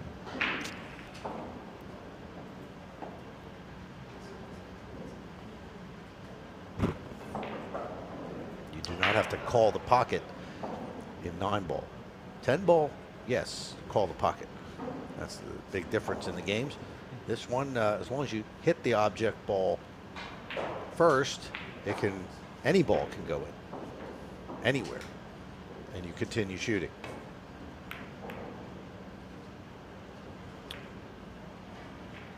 It's got to move. I believe Ko can see this.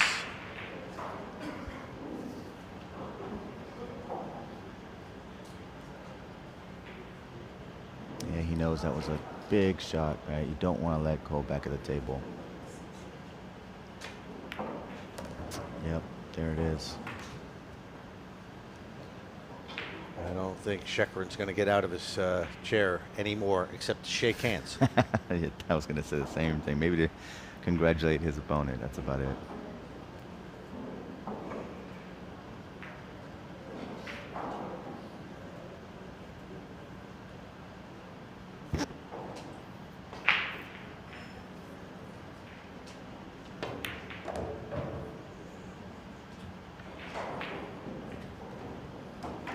Yeah, as I've stated the whole match, I don't expect you'll see the cue ball flying too much on this layout. You'll see it just kind of drift over a little bit for the 7 here.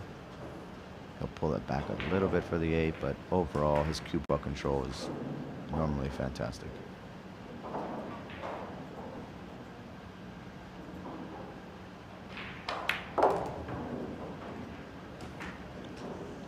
Would have liked to come over just a little bit. A little more, yeah. This is a similar shot that he missed earlier, but he's not going to miss this. No way. There it is. So this 9 ball, Ko Ping Chung will move into the final 32, but it's not all over for the feisty Sharan Shekaran of Singapore. He'll get another chance on the loser side of the bracket. That's it. Ko Ping Chung wins the match into the knockout rounds along with his older brother. And Shekaran moves over to the loser side of the bracket. He'll get another chance to try to make it into the final 32. There you see the scoreline, 9-5 in favor of Chinese Taipei's Ko Ping Chung. We've got a lot of exciting matches for you here at the TE Capital Nineball Championship, coming to you from Singapore.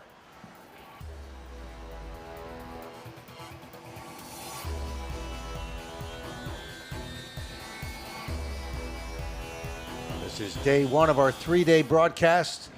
We'll be wrapping it up on Sunday. And here we are coming up next. Hey, you longtime Nineball fans, you remember this guy. Pei-Wei Chang Pei-Wei from Chinese Taipei will be taking on Indonesia's Brian Gahana. He almost won the World Nineball Championship. Chang Pei-Wei. Yeah, he played phenomenal that match. Was a runner-up, a veteran of the game. He's been around for many, many years. So he is here in Singapore. We'll be taking on Brian Gahana of Indonesia. And then you see GJ of China will be taking on Dang Tan Kien of Vietnam. And then after that, these are all winner side matches. Winner goes through to the final 32. After that, we will have the loser side where the winner goes to the final 32 and the loser is out. So we'll just keep explaining as we go along, but more action to come here at Singapore at the TE Capital Nineball Championship. Experience the pinnacle of billiard excellence with our precision-crafted cloth, trusted by champions worldwide. Engineered for flawless play, it's the surface that elevates your game. From professionals to enthusiasts, discover a world where mastery meets innovation. Explore our range of colors and textures to express your unique style. Elevate your game with us. Visit our website today at www.cpbabrand.com.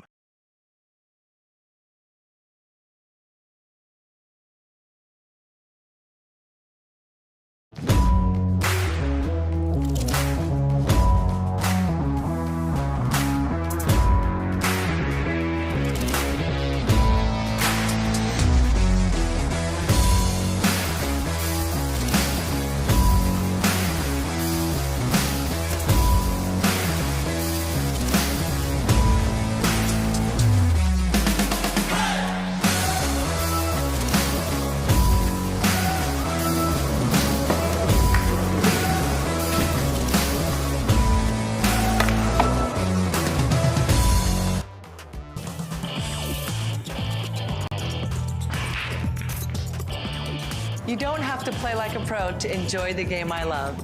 If you've ever played in a friend's basement, you can compete in an APA league.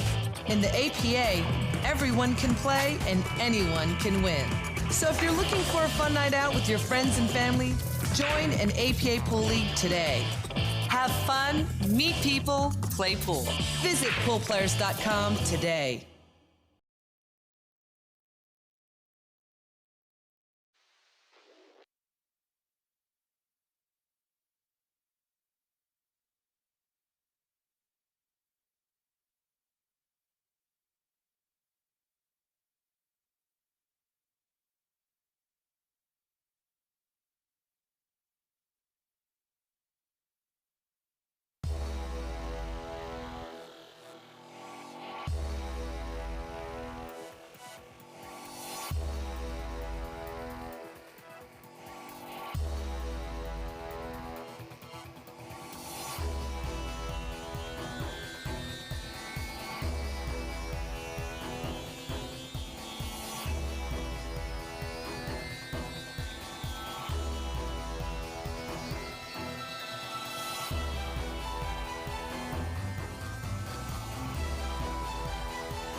Welcome back to the TE Capital Nineball Championship taking place in Singapore at the Aspire Recreation Center. It is our day 3 of this event. And there you see a familiar face if you're a longtime Nineball fan, Pee-wee Chang. Many of you may remember him from Chinese Taipei. He was a finalist in the 2004 World Nineball Championship won by the Philippines' Alex Pagulayan. And he'll be taking on Brian Gahana of Indonesia. Race to 9, winner breaks. The winner goes through to the final 32. The loser still has another chance over on the loser side of the bracket. Ted Lerner now joined by Noel Zarate from the Philippines. Hey, we two guys from the Philippines come here. on, Come Ted. on. Yeah, come on. We're not biased, are we, no, Noel? we're not. No, We're Filipinos here right now. That's it. Yeah, we play it straight down the line. But welcome. Hey. Glad you could make it. Yeah, it's been a while since I worked with you, but finally we get to do a commentary together here. Of course, Eddie's going to be joining us, as he did a great job for the morning session. Eddie Rivera. Eddie Rivera. Be our analyst here. You operate the APA Singapore. I do, yes, yes. We've had AP in Singapore for about 1.5 years now. I know you were telling me it sounds quite successful. Yes, it's growing every day. I'm quite pleased at just how many pool players there are in Singapore, and that's just the goal of APA of Singapore, is to just bring the pool community and grow it even larger here in Singapore. There's so many good players here, and you don't even have to be a good player to be an APA, right? You just need to have love for the game. And so, yeah, it's been great so far. Well, yeah, they clearly do have a love for the game here in Singapore, and that's why we're here this week. It started out with 128 players from 15 nations. Noel, you know, but I mean, pool, when you get all the greats of Asia together, it's guaranteed to be explosive. I mean, look at some of the names already through to the final 32. We are going to have some amazing matchups as we move forward. And there are also some names that are surprisingly in the losers bracket. You would expect them to actually be in there. Guys like Carlo Biado, who's in the losers bracket right now. Talking about the guys from the Philippines, at least Jonas Magpantay. These guys are supposed to be meaning they're supposed to be the seeded players here. But again, I was talking to Carlo Biado earlier. He said you never know in this game when you get into a bad roll and it affects the outcome. It truly is a game of millimeters. Sometimes one little turn of the ball and they change your whole career. Now this guy, Pei-wei Chang, was very nearly put himself into pool immortality. That's true. In 2004, but he came up short in a really close final in Taipei to Alex Pagulayan. Yeah, I remember the score line there. I was actually watching it in Cagayan de Oro in the Philippines, where you and I were last together. 17-13 was the score there. That's really close. But he did go on, of course, to win in the 2005 World Games. So that's sort of put him on the map. Remember, this guy was like 25 years old when he went up against Alex in 2004, and like 19 years later, he's now a 44-year-old who still looks like he's 25. What are we doing wrong here, Ted? Yeah, Eddie looks like a young guy still. Thank you, I appreciate that. I think, Noel, he knows a good salon in Chinese Taipei. Oh, are you kidding me? Wow. Okay, we're gonna get into that. Yeah, Look at that guy. Come on.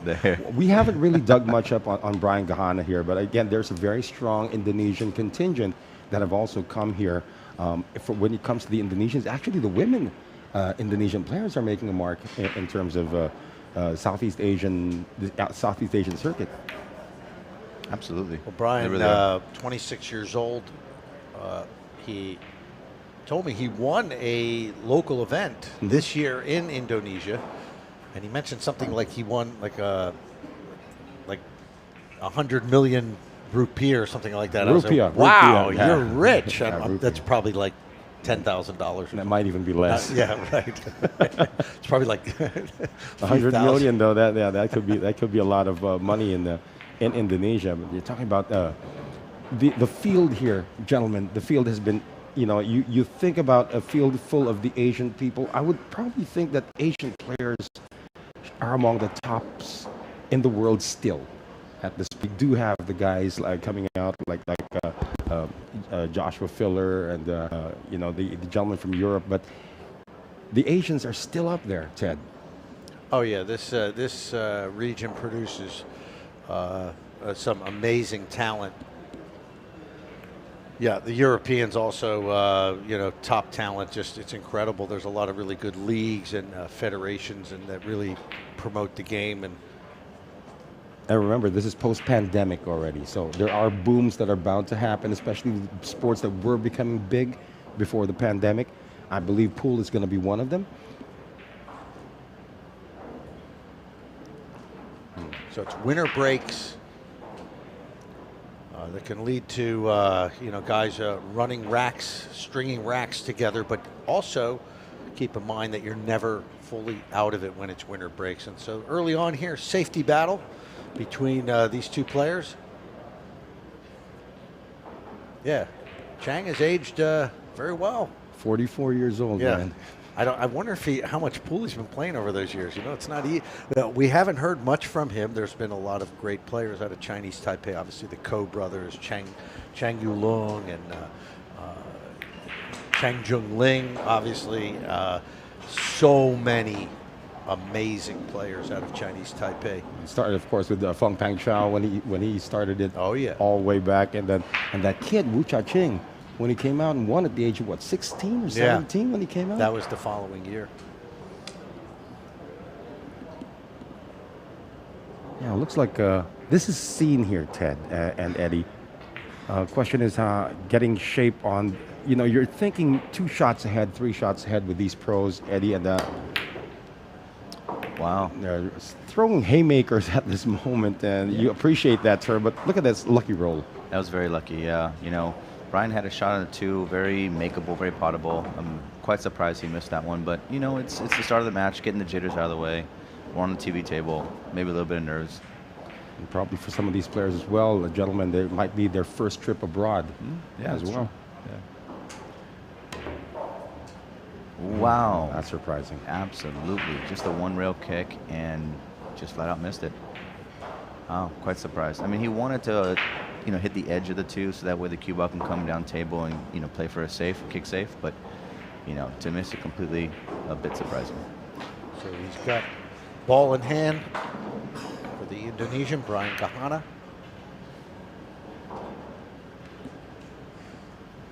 His consideration here is that 3 ball tied up with the 8, so he's got to get that out. Yeah, this is the best angle for him to do this, actually, Ted and Eddie, because he does have ball in hand. He can control where the cue ball is going to go after this. Now the question is, that did not. That was. I'm sure Eddie would have played a different way. That was just horrible.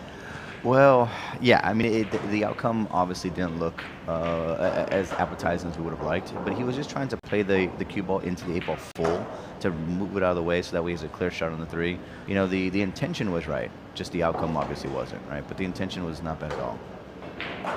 You can't make a mistake against, another mistake here. I think he was really trying to play a 2-way shot here, and he missed that as well. Talk about the jitters. But Yeah. Eddie, I want to ask, and Ted knows this as well. I mean, table speed on the TV table, we don't use the same lights that we did back in the day. Ted, when we had the really hot lights, it's all LED now, so it really doesn't affect the table much. But does it still affect the table when we have lights on? The table speed, at least? It does. It does. To an extent, right? So it does take a little bit of time for the players to get used to it, right? They're probably not used to the speed on this table as opposed to what they've been practicing on. So it does take a little bit of time. There's so many elements that come into a factor. Of course, the humidity in the air or the dryness. It all comes into a factor of how the table plays. So they're figuring it out this first rack. I think we saw a little bit of that. Oh my gosh. Yeah, they're figuring it out. Well, that's going to sell out, right, Ted? Yeah, both of these players are all out of sorts right now. It's a hacker fest here in rack 1. But listen, they've been here for a couple days, and you're playing on these outside tables. Totally different when you're playing in the back of the room as compared to playing on the TV table. I mean, we don't really have a crowd around the TV table, but it's just, you see these cameras pointing at you, and tell yourself, hey, my friends and family are watching back home, and there's a lot more added pressure on these players, so it can take time to settle down. And it could be, of course, for Indonesia, there's a big growing pool community there. And you have to remember that Indonesia is actually the third most populated country in the world. Yeah. So if you have a big community there cheering you on, I mean, imagine the pressure. See, yeah, this is still very, very surprising, right? He had a pretty nice, easy shot on the 4-ball, but then he didn't get the right shape that he wanted on the 5-ball. He ended up being on the opposite side that he was looking for. So then it forced him to end up trying to go 2 rails. He bumps into the 8 and doesn't have the shape he wants. This is going to be a very tough shot here. And look at that. All right. He's letting the cue out a little bit. There you go. Yeah. Look at that. Nice position on the 7. Oh, that shot will settle him down. I mean, if you can shoot like that, who needs shape? Yeah, just get the jitters out of the way. You know, at the end of the day, you are a champion, so it has to come out.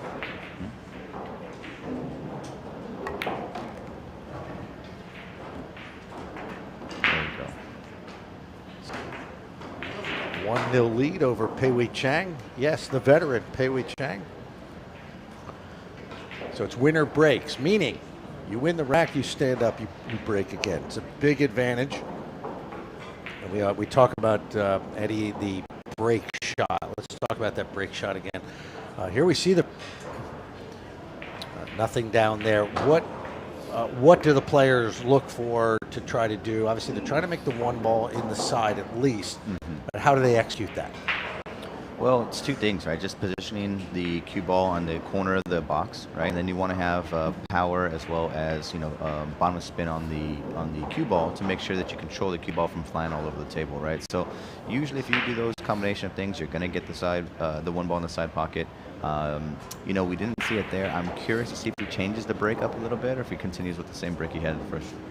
I'm just interested, of course, to know your thoughts, Eddie, about the evolution of that break box. In the day, Yeah. Remember that even the speed wasn't regulated. Remember 2006, Ted, when Ronnie Elcano beat Ralph Souquet? He just used a soft break that was guaranteed to make that 1 Yeah, it ball was a bit- all the time. It was a bit sad, wasn't Yeah. it? The game had descended into just little touch breaks. Yeah. Right, and he figured it out. And Steve Davis is actually saying, I have 2 breaks. I have a soft break and a really soft break, just to figure out how to get the 9 ball. But then they said, 3 balls now have to cross the line, and now they put this little break box in there, Eddie. Yeah, it looks like he's doing that same break. He's going to put it right at the edge of the box.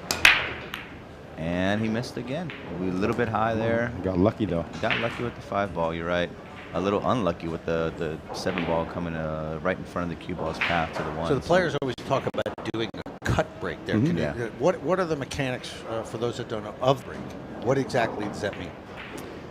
Well, again, it's Not just hitting it directly head on. correct. Yeah, not hitting it head on. That's directly head on. You're not really going to have the same accuracy as you would with that cut break. That cut break gives you kind of the same consistency over and over. With head on, you're liable to see the balls kind of fly all over the place and wouldn't be the same consistency as the cut break. And you do need to get at least 3 balls up, Of course, yeah. up that line. Exactly.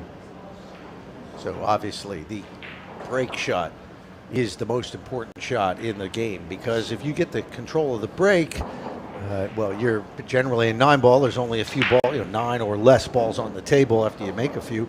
And there's a push out by Gahana. But it's to me a surprising push out, because you're giving your opponent a clear path to the 1, and it's a very really easy defense to play here. So let's see if he ends up executing it. Not quite, but nonetheless, I wouldn't have given my opponent that clear path to the 1.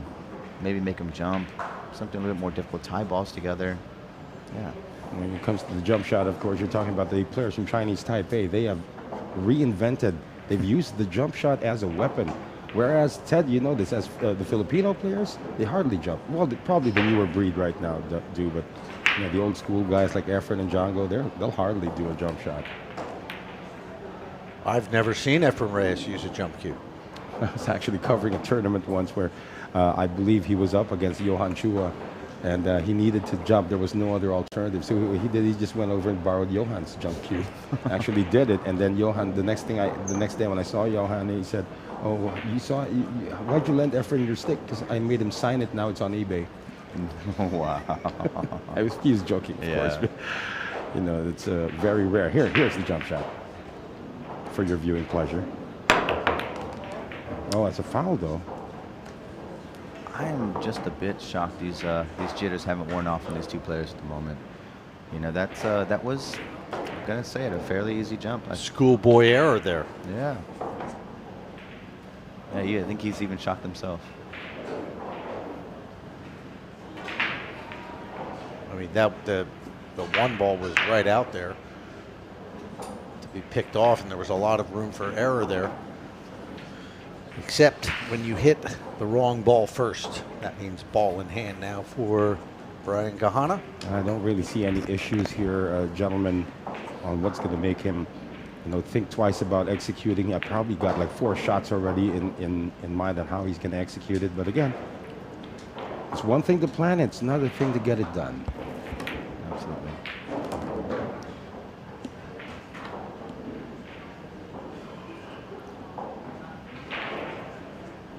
Gahana looks like he's found his stroke earlier than Pei Wei has. Yeah, I'd agree with that. Yeah, Gahana's had a little more time on the table. Pei Wei's still, picking and choosing his battles, playing defenses where he can, but he hasn't found the stroke yet.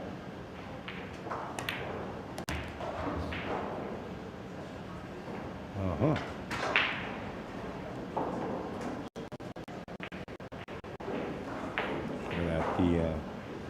Your little cup now is when you can just play these off-angle draw shots and still get good position next object ball.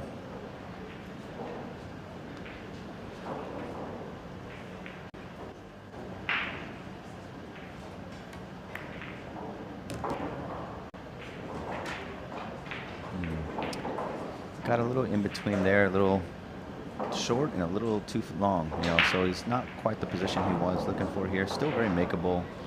Doesn't need to have the cue ball travel too far, but let's see. Yeah, there you go. No problem.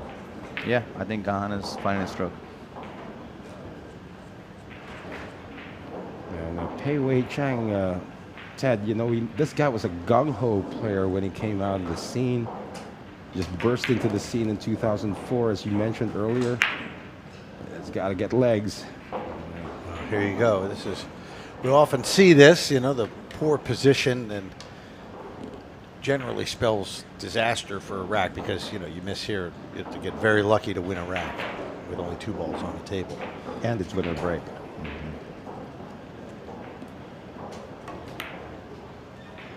No, I'm not quite sure about that decision. Yeah, I'd agree with that. Well, I think we got to pull it back a little bit here, guys. We just got done watching and Chung, and players in the world who doesn't miss hardly ever, right? He missed a few last match, but for the most part, it's a good point. One of the top talents in the world, and of course, Brian Gahana and Pei Wei are not quite at Kopi's level.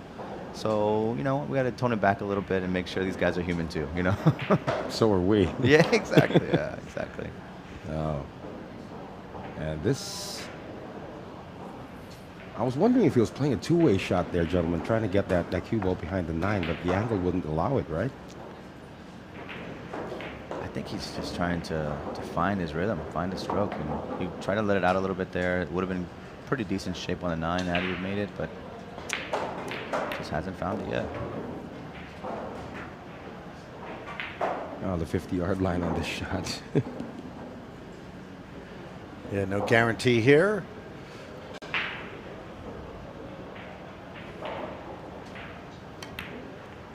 Okay, now we can mark the score for Brian Gahana. 2-0 so far. Not the highest quality match at the moment, but Gahana clearly playing better. Pei Wei Chang is all out of sorts. He's missed a number of shots, so it's 2-0. Winner goes on to the final 32, which will happen tomorrow. Now that's a straight knockout. And the races get a little longer. Round of 32 will be raced to 10. So it's 50,000 Singapore dollars on offer, which comes to about 37,000 US dollars total. It'll be about 11,000, just over $11,000 to the winner. And just a little bit of an update right now. The match between Sharan Tong and Clement Lim, they are both from Indonesia, made that from Singapore. It's about to get underway. But interesting here for the Filipino fans who are watching us right now, Carlo Biado, who is in the losers bracket right now, is going up against Riau Wanapja, and he's down 2-0. Yeah, at this part. Yeah, at this point. And so is Pei Wei Chang anyway against Brian Gahana. But again, it's a race to 9. It's a race to 9. It's not like the old days where you had the race to 5. Imagine the first part of the World Pool Championship. You always had a race to 5. That puts a lot of pressure on you. But now it's a race to 9. That's the shortest.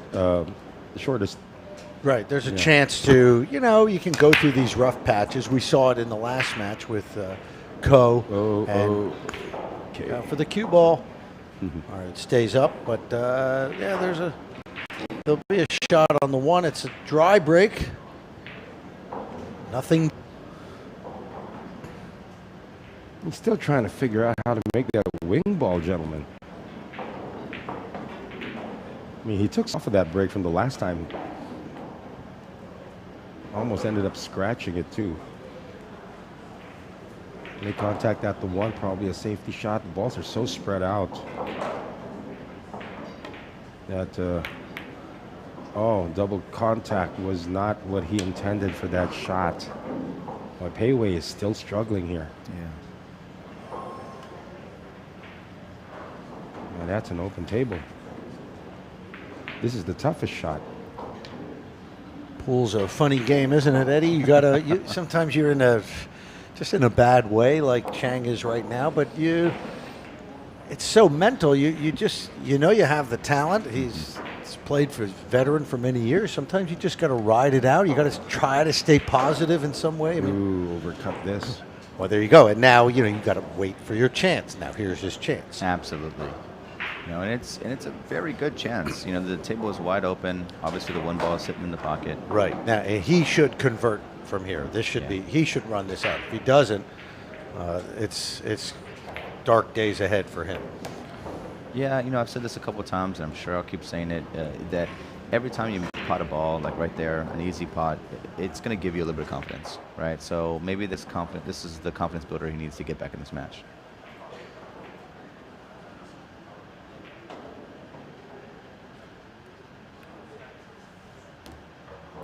Yeah, this run out's not complicated. Don't have to get too fancy here. Just roll the cue ball down the table. Take what it gives you. I'm looking at it. It's all like natural here. Yeah.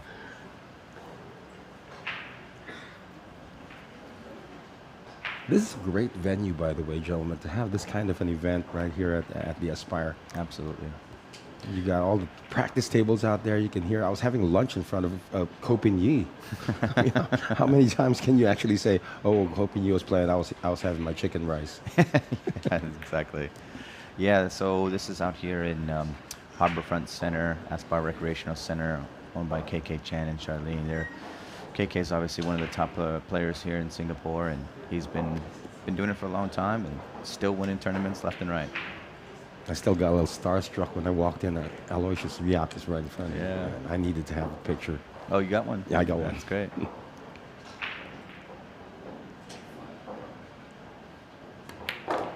Did you post it yet? I'm not quite sure. I may have shared it with a group already. He's been playing top form right now. The last I checked, he's top 10 in that room. Mm-hmm. So yeah, he's playing really well. I have a feeling that in 2024 it could be Aloysius Yap's year. I like that. Yeah, it could be. Well, he certainly trains like it's going to be his year. He's practicing up to 6 hours a day.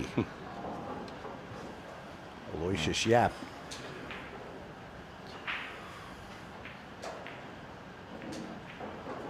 There's another guy, though, from the Philippines. Oh, no, it's nice. That's nice.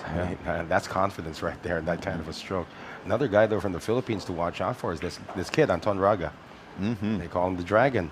He's going to be slaying next year now that he's able to travel the world. He's only, 27? 26, 27 years old. Is that it? Wow. Mm-hmm.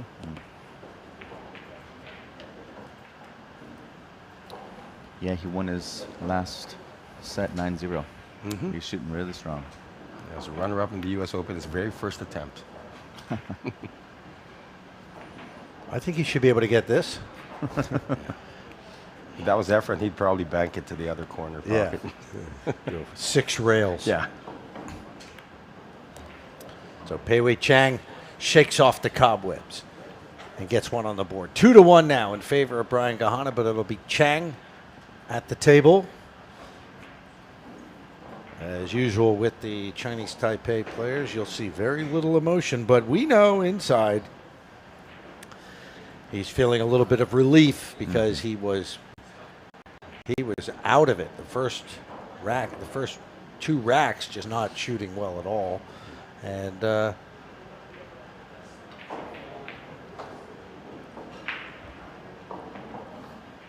so that's a little bit nice rack for him. Yeah. Get the arm loose, get out there, shoot a few balls, get a few pots in, get one on the board. Get a beer while you're at it too, right? Yeah, well, they do have them here in the rec center. Absolutely. So 2-1 here. It's the TE Capital Nineball Open Championship in Singapore.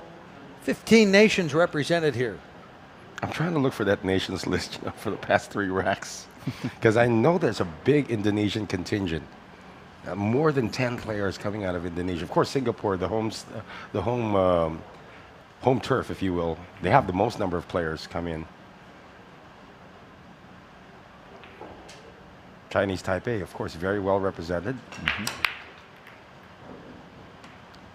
The riddle of the wing ball continues, although he might get lucky here. Sure did. He's got a shot on the 2, it looks like.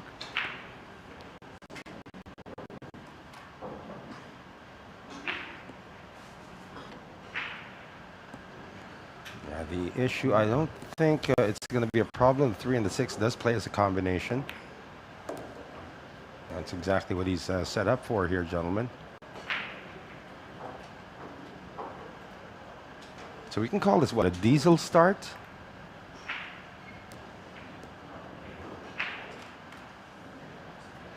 Well, he clearly likes to play fast, which is nice to see. Not Tony Drago fast. No, not that fast. Luke Salvas fast. No, Yeah. Not. Although I did see SVB once run a rack in less than a minute. Oh, yeah? Wow. He posts his practice videos on Facebook and on YouTube sometimes. It's like when you wake up in the morning, a new one from SVB. Yeah, it felt like last year at the APP, Johan Chua was just running through racks. Johan Chu was a machine gun. Yeah, just clearing them. Have you seen the female player from the young lady from the Philippines, though, Cheska Centeno? They call her the Flash. She can run a rack in less than 10 seconds if she wants to. Of course, she needs to make 6 balls on the break, but she is the Flash. She's legit. Now you can also call her a world champion.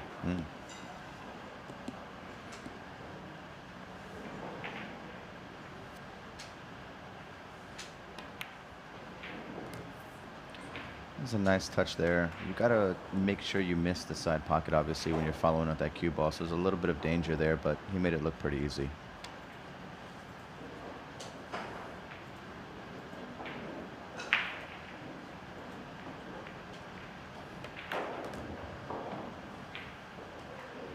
Now, may have overcut this a bit, but cue ball's going to have to travel a bit, I would think. Yeah, he came up a bit short there. He opted to go 2 rails, which is fine, but you got to hit that ball a little bit better to. He's not, doesn't like it. Yeah, that's Yeah, not. this is potential mess here.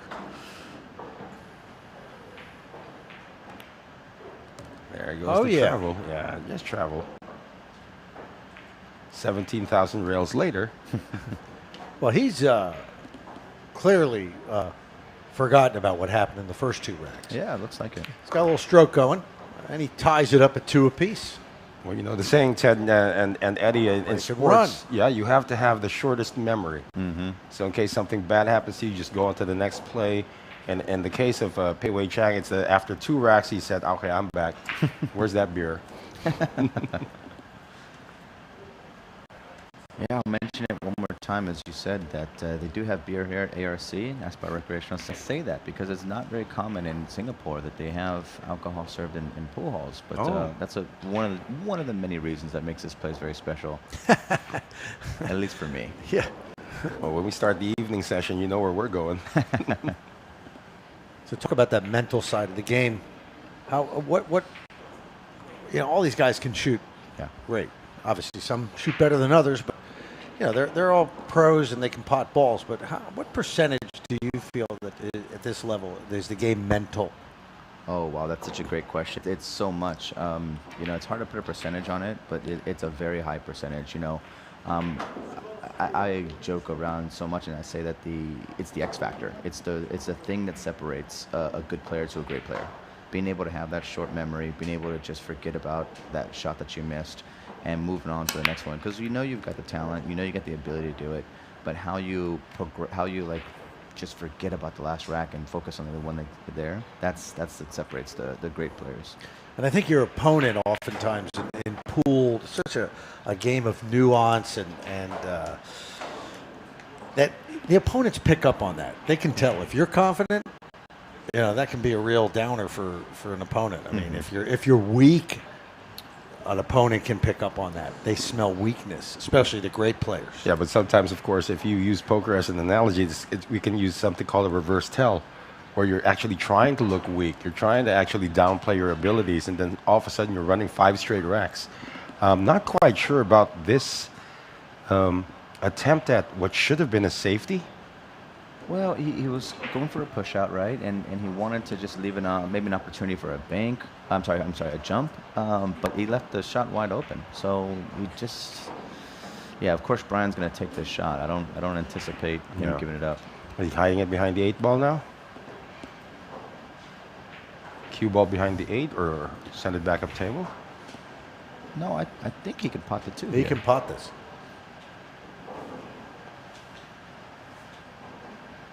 Oh, yeah, you're right. I was looking at another ball. Yeah, no I just problem. got off a plane, sorry, gentlemen. Oh. I was surprised at that. That's an open shot. What was the mentality on that one? Well, it was probably a cross bank with a two-way shot. So meaning if he misses the cross bank, he should have had an opportunity for a safety. But he ended up not executing either, actually, and missed the bank quite badly, I gotta say, and gave away the shot for the 2 ball. Now, the shape for the 4 is not going to be easy, though. As you can see here, he's going to just barely get there. I think he'll take a go at this, but there's also a safety behind the 8. Exactly, yeah. There's also a safety opportunity. Let's see. I think it's right kissing the rail. I wouldn't be surprised if he takes a go at the shot.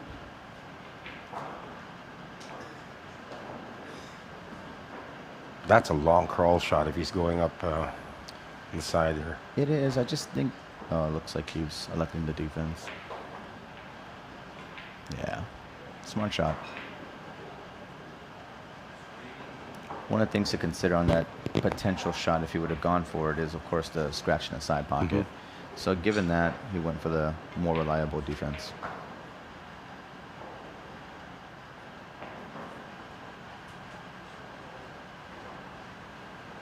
What are his options here? Well, he's got a few. He's obviously going to do a one-rail kick, but he's going to. Yeah, he wanted to use the 9 as a blocker, right? The speed was there. It just didn't come off enough at the right angle to get behind the 9. It was a fair attempt.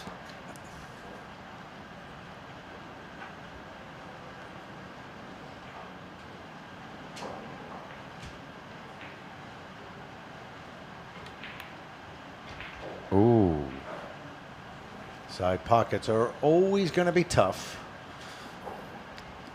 Reach out and grab the ball, then reject it. So now an opening for Brian Gahana of Indonesia.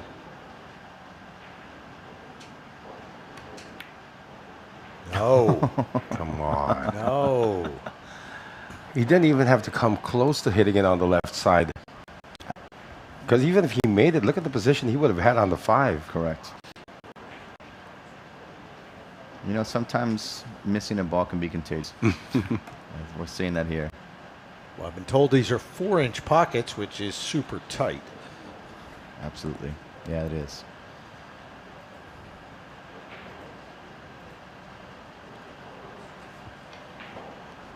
Well, the corners are 4 1/4 for the side pockets.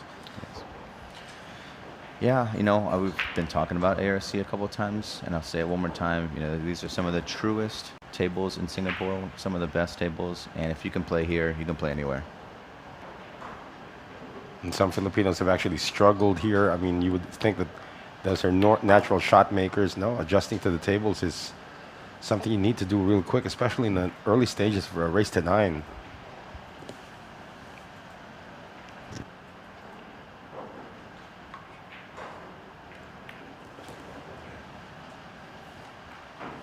Peiwei's bouncing around a little bit more now, Ted.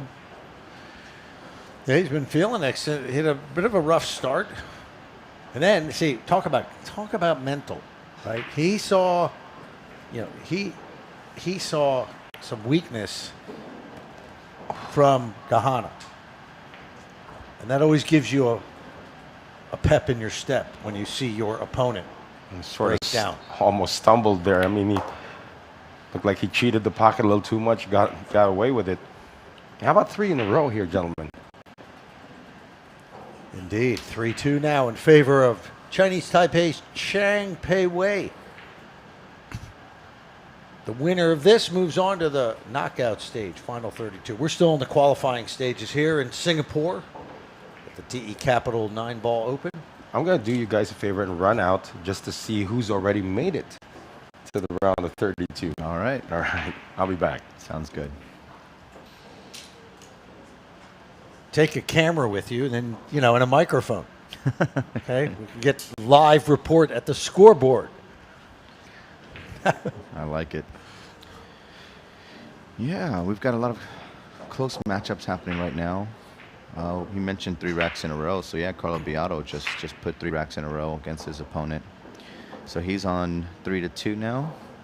We've got Clement Lim, also a pool owner here in Singapore, up 2-0 on Sharan. And I got to call one more name out, Colin Connor. He is an APA player, so I'm happy to report he's still in the tournament. Okay, we have an APA representation here. So we've got a few. Still in the event. Yeah, so Colin is down 2 at the moment, but it's 2-0. It's anyone's game, and he's been playing quite strong in this tournament. He just participated in, I think, an APC event that they have here. It's an amateur event. Every year it's a different location, and they just played in Cambodia. And, yeah, Singapore representing. So is this a dry break? Is that what we see here? Yep, nothing down. All right. Brian, that's cool. What was he trying to do there? Well, he was trying to carry him to 4, and I don't mind the attempt. Yeah, and I see the 4 is in the pocket there. Yeah. I don't mind the attempt, but it looked like he just whacked at it. You know? Hit and pray? Yeah, it's just exactly what it looked like. Well, here's an opening now for Chang Pei-wei. Not the most highest quality match so far. Yeah. But we don't ask how you did it. Just what was final score? That's all anyone ever asks. So, you know, I've seen guys win world championships playing like, you know, rough, scruffy pool. Not all the way. Obviously, you're going to win a big event. You have to play great. But there are matches where you're scraping by. Mm-hmm. I can't tell you how many big events I've seen where the eventual winner, if you look back at the matches he played, Mm-hmm. he had 1 or 2 matches where they just or barely made it. Yeah. Yeah, you mentioned it earlier in the broadcast that sometimes luck plays a factor, right? You got to be a little lucky sometimes. You know, you get those rolls, and you know sometimes it works against you, where you say, "Hey, just the rolls didn't go my way." Wow, look at this form here. Well, and again, you have to be resilient. You Yeah. have to have that mental capacity to let the bad shots roll off your skin. Absolutely. Okay, and know that if you can ride out the bad times, there's always going to be momentum changes in pool. Yeah. Always. I mean, occasionally you'll get a Ping Chung who shoots 99 balls in a row, which that's very rare. But no matter how good a player is playing, generally there are momentum swings, and they're very noticeable and very abrupt in pool. It's obviously easier said than done to maintain a positive attitude, because the thing about this sport, I think it's very easy to get down on yourself. You're out there by yourself. This is a tough way to make a living. Yeah. It's not easy. Yeah. There's not a ton of money. Like, nobody's getting rich No. playing this sport. Yeah. So it's not easy to maintain that mental fortitude. It really isn't. It really isn't. And especially when, this is how you make your living, right? You have to play at the highest caliber. Otherwise, maybe this is the right sport for you, right? So there is the mental part has to be spot on. Ooh, got a little lucky there. And look at the talent. Like, say, for example, like Noel, the Philippines. Yeah. They just, we in the previous match, where you were just getting off the airplane, we were talking about how you walk into a pool hall in Manila or surrounding cities, the guy mopping the floor is a world beater. That's true. Yeah, it's just they're everywhere. They're amazing talent. And in stark contrast, in Singapore, I mean, can you imagine making a living playing pool in Singapore when there's so many opportunities out there for like a stable job? You just after your military enlistment, you're out there. You probably go back and get a degree. Or that was close. That was close. You probably go back and get your master's. Then you get into a high-paying job. I mean, who would want to be a pool player in Singapore, a professional pool player? That's why it's so challenging for somebody like Aloysius Yap, because he started when he was like 8 years old, and then he could hardly reach the table, and he found out he was talented. He has like laser focus on what he wants to do, and see, over the years, he's gotten some support. But can you say that about, it's so easy to do it in the Philippines because it's like a religion in the Philippines. Chinese Taipei, the same. Maybe you go to Germany. Maybe you go to England. But in Singapore? I mean, Eddie, shed some light on that. I mean, really, that's something that's going to be a challenge. Well, it is a challenge, but I gotta say and give so much, nod to Aloysius Yap for paving the way, being the first to do it, being able to say, hey, it is possible, right? I mean, yes, you have to have that dedication, as you said, 6 hours a day plus of practicing every day, but he's done it. Someone's done it from Singapore. It's not impossible. I say that because, like Sharan, there's so many others now that are coming up and saying, I want to be like Aloysius. It's a beautiful thing, it all starts somewhere, and we're seeing more and more players start to pick up the game of pool. And Ted, of course, you've been in the Philippines a while. When Efren won the World Championship in 1999, I think 10 times the number of pool halls suddenly sprout out in the Philippines because everybody wants to be like Efren. Yeah. Became a phenomenon. Back in the era when this man right here almost became a phenomenon. Almost. Lost to a Filipino, by the way. Yeah, he was a finalist in the 2004 World Nineball Championship in Taipei. He's up 4-2 now. He was down 2-0, so 4 in a row. Yeah, he's looking at the 2-9-7, but it's unfortunate that 7 just barely stuck in the pocket. Otherwise, we would have looked at a 2-9 here, right? Now, we do have some names already. I went over to the leaderboard. Some names who are already through. You did cover that match earlier where Chung made it through to the round of 32. What was that?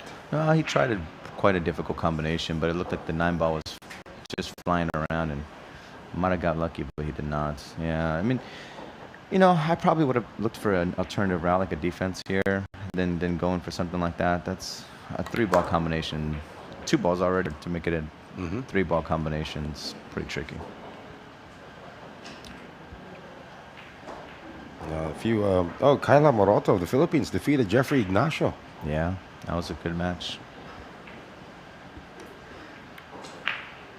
Mickey Krause going up against Nguyen Minh Duc.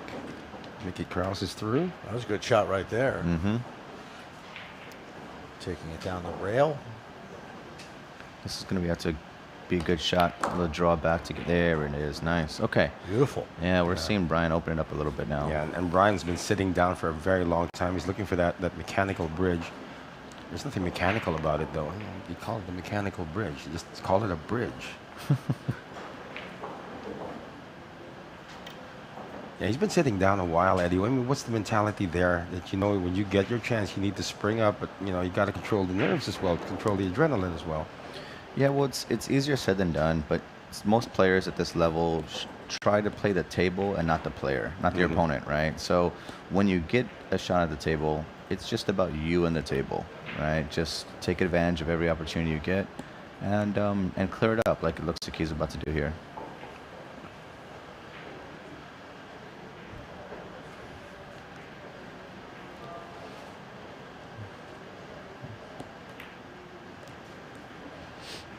You mentioned this earlier, Ted, about Sharan having a good match against Chung and what that's going to do for his career. I think just knowing that, hey, I can win 5 games against Chung, I can do it against anybody. On a TV table. On a TV table. Yeah. Yeah. So having that confidence now, I think he ran 3 racks in a row, I believe, as well. So knowing that you've done it before, it'll just help your future game. I'm pretty sure he's done it in Indonesia countless times. I mean, you're talking about this guy, Brian. So 4-3 now. That's it was 4 in a row for Pei Chang, but Gahana gets one back. Back and forth match. Still up for grabs. Winner break format. We're playing the rules of the WNT, the World Nineball Tour. Traditional 9-ball would have been 1 on the spot. Now they put the 9 on the spot. There's a break box, and it's all designed to make the break much more difficult to predict, so we don't get predictable layouts. We don't get like boring matches where one guy just like breaks the same every rack, and it's it's not exciting. The idea is to make it more difficult so the best players come through and can win. That's the theory behind it. It has been effective, though. I mean, besides the fact that you develop a science of getting that one ball, the wing ball in, everything else, the layout, makes it a little bit more challenging. And that's probably also, gets lucky, makes 2 balls into the corner. One difference, of course, between 9-ball and 10-ball is that, you got to call all your shots. Mm-hmm. In 9-ball, you can just let it fly and see what happens. If you make the 9 on some fluke combination, you win the rack. Mm-hmm.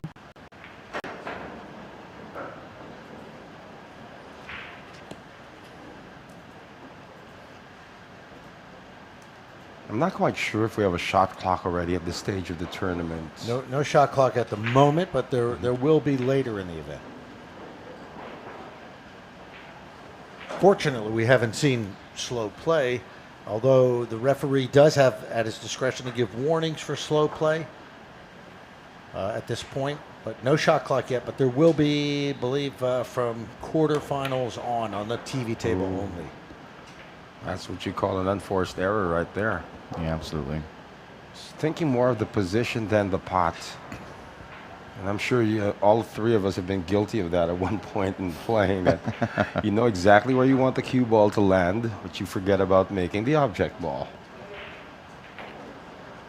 Yeah, that happens to me quite a number of times.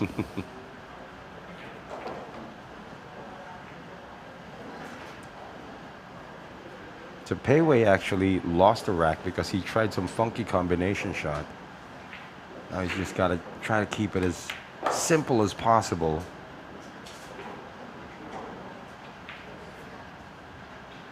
Mega draw. That was a nice shot.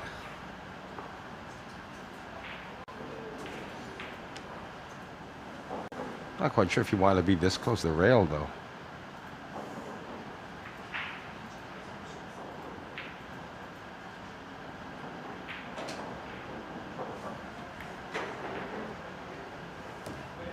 Doesn't matter. He's Pei Wei Chang. Back on track just like that.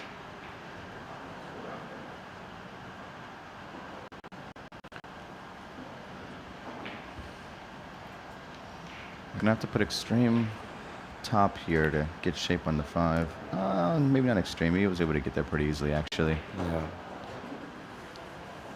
So I think these tables are not slick. They're when you move to the outer tables where the competition is ongoing, it's a completely different animal out there. It is. Yep. Yeah. So it does take a bit of adjustment, as we saw for the first couple racks, to get used to this TV table. If you've been practicing on the other tables, it does take a little bit of time.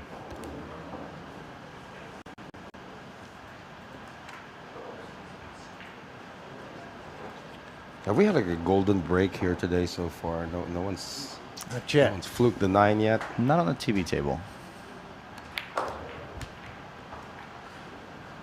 Are you? All right, so this is a nice counter by Chang Pei-wei.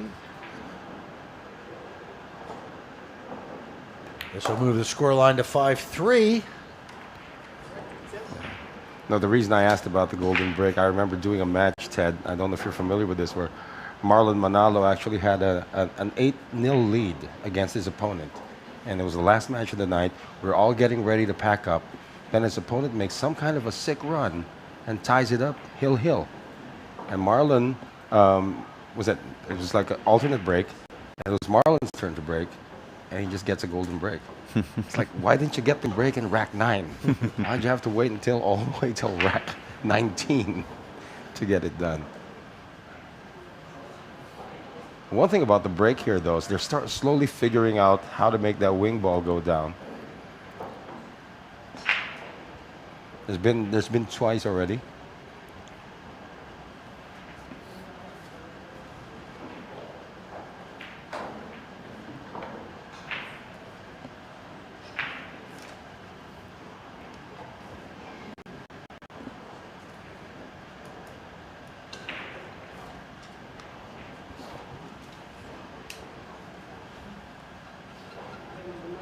So yeah, the Chang now leading 5-3, race to 9.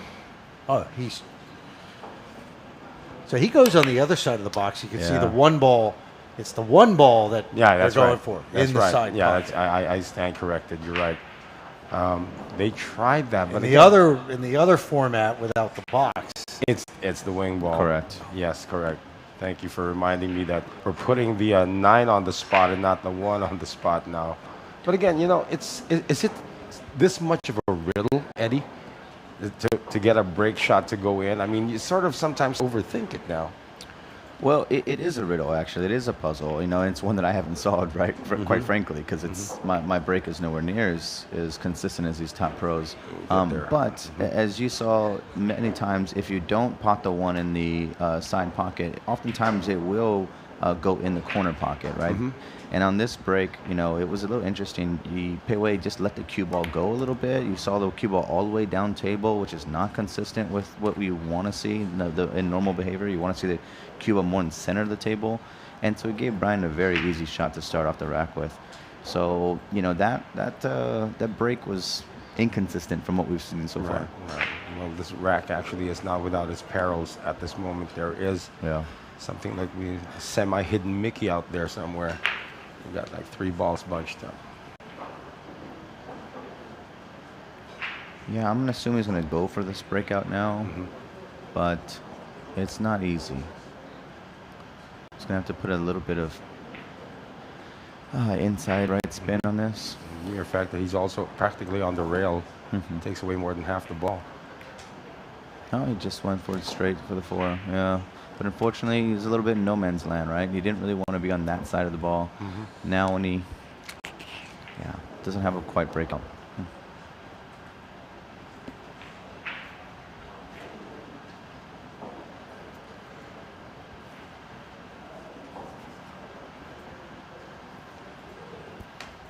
Well, he's going to have to do something about it. Because that 6 is definitely tied up. Well, can he get it from this, though? It's not likely. No, he went for it. Yeah, I was thinking that it might be his best chance because if he doesn't address it now, he's going to have to play a safety later on. And sometimes the safety is even harder than the offensive shot. This one was quite the feat. It was quite a hard shot, and now it's even to make this ball jacked up over the 6-9 is not going to be easy, and then to get shape on the 6. Yeah. Yeah. There you go. Yeah. I think he was playing. I don't know what he was playing. It looked like he was playing a defensive shot because he missed that really badly. I think by the outcome it looked like it was defensive, but I don't know if it was. His face told another story. Yeah, exactly. And here's another case here, gentlemen, where the offensive shot, yeah, probably it's given that he can bank this, but how do you get in shape for the 6?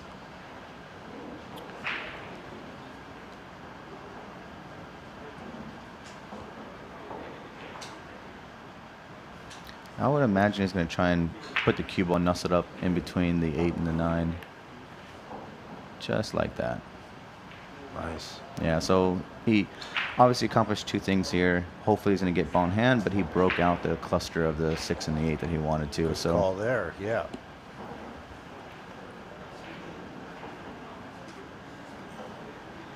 So that's called 9-ball jail. I like to call it a hidden Mickey, too. Gahana is going to try to break out. This is not an easy shot here. no, it's not. But it's one he's got to have, because if not, you would expect, you'd expect this rack to be pretty simple with ball in hand from here, but you got to have that shot. Well, keep that note of that one right there. 5-3, race to 9. A very nice safety play by Chang. Leads to a complete miss from Gahana. Ball in hand. 5-4 is a lot different than 6-3. A lot different. With winner breaks. So slowly but surely, if Chang can get through this rack, and he certainly should, finish line will appear in sight.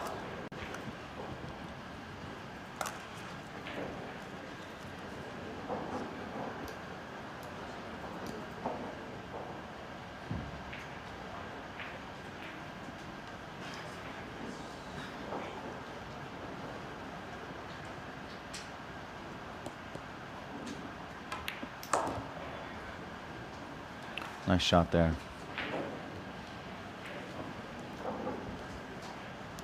This is a little more trickier than it appears on how he's going to get back shape for the 8. I think, well, actually, it looks like he does have enough of it just to draw back without having to come off the rail. Oh, yep, see? It wasn't straight. He had a slight angle, but not a big one, and not one that you kind of, it looked a little more difficult than it really Okay, so here's that point in the match, right, where Chang, the momentum had swung to his side, had a good safety, he got Gahana to foul, ball in hand, 2 balls on the table, and he just let the opportunity go.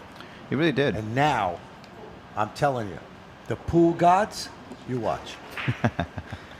The whole match just changed. The pool gods do not look kindly on that. On things what like he that. just did. Yeah. Like, hey, we gave you the, here you are. It's a gift. It really You're was. handing it back. So 5-4, what should have been 6-3, is now 5-4. Yes, a big difference in this match. Gahana, sigh of relief, but has not really been playing top-notch 9-ball, except for the first 2 racks. Which was also pretty spotty for both players it was anyway. spotty for both players, so a bit of an error fest here. But that's got to be quite deflating for Pee Wee. But the best part is it's a race to 9, so he still has an opportunity later on. He just needs to make sure that when he gets back at the table, he's guns a-blazing. But that was going to sting, Eddie, because he did have, you were talking about it, that little weird position just to get the position from the 7 to the 8. And this shot is what we're talking about right here. Yeah. Sometimes you do sacrifice ideal position just to make sure that you can make the pot. Yeah, absolutely. You know, at their level, it doesn't need to be perfect. It just needs to be makeable, right? You know, and give yourself 75, 80% chance you're going to make the shot, and you can live with that. Doesn't need to be 99. Oftentimes I say you get too cute by trying to get perfect on the shape. Right. I remember working a coverage with Thorsten Holm, and then not Thorsten Holm, sorry, Thomas Engert, and he was saying that the Chinese Taipei pool players are the best shooters that he's ever seen. So you don't really need ideal position because they're going to make shots anyway. Dry break. Yeah. Not able to take advantage of that gift he was given. This is what we're talking about, Ted and Eddie. When he gets opportunity, he has to be guns a-blazing, but not quite sure if this is the time to do it. Yeah. Oh, look at this. Wow. Do you become aggressive here, Eddie? I mean, you go try to make some pots now that you're given this opportunity. Absolutely. I mean, this one ball is very makeable. doubt. Yeah. The question for me here is he going to come around to try and get perfect shape for the 2 in the side pocket? Or is he just going to lay it up? Yeah, he just laid it up and maybe consider the 2-4 or consider playing defense with this 2 ball now. He could have actually came all around the table and played shape for the side pocket, but he elected not to. He's looking at the combo. Yeah? Wow.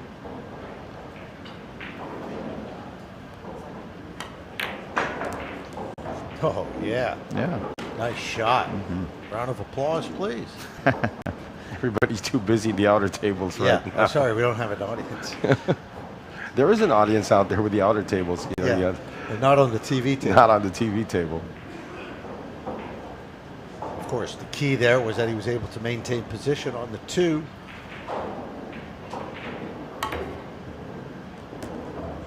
Oh, he's being aggressive now. This is a bad sign for Pei Wei Chang. And you know this, gentlemen. You always have to respect your opponent. It's so difficult to control your own destiny, but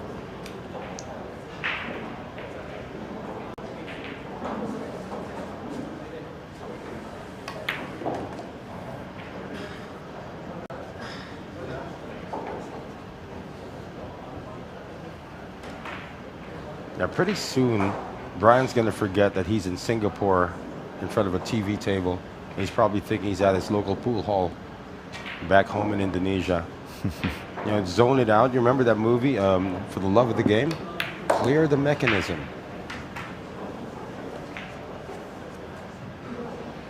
I like that shot there. Just a stop shot for the 6. Come around, most likely 1 rail, take the 7 in the side that he's looking at right now. He's taking a little extra time with all these shots now, okay. The shot clock comes in. You're going to hear the word extension a lot. Oh, wow. It's over. Yeah, he put just a little too much spin on that ball, and right when it hit the rail, you can see it take off and not the shape he was looking for.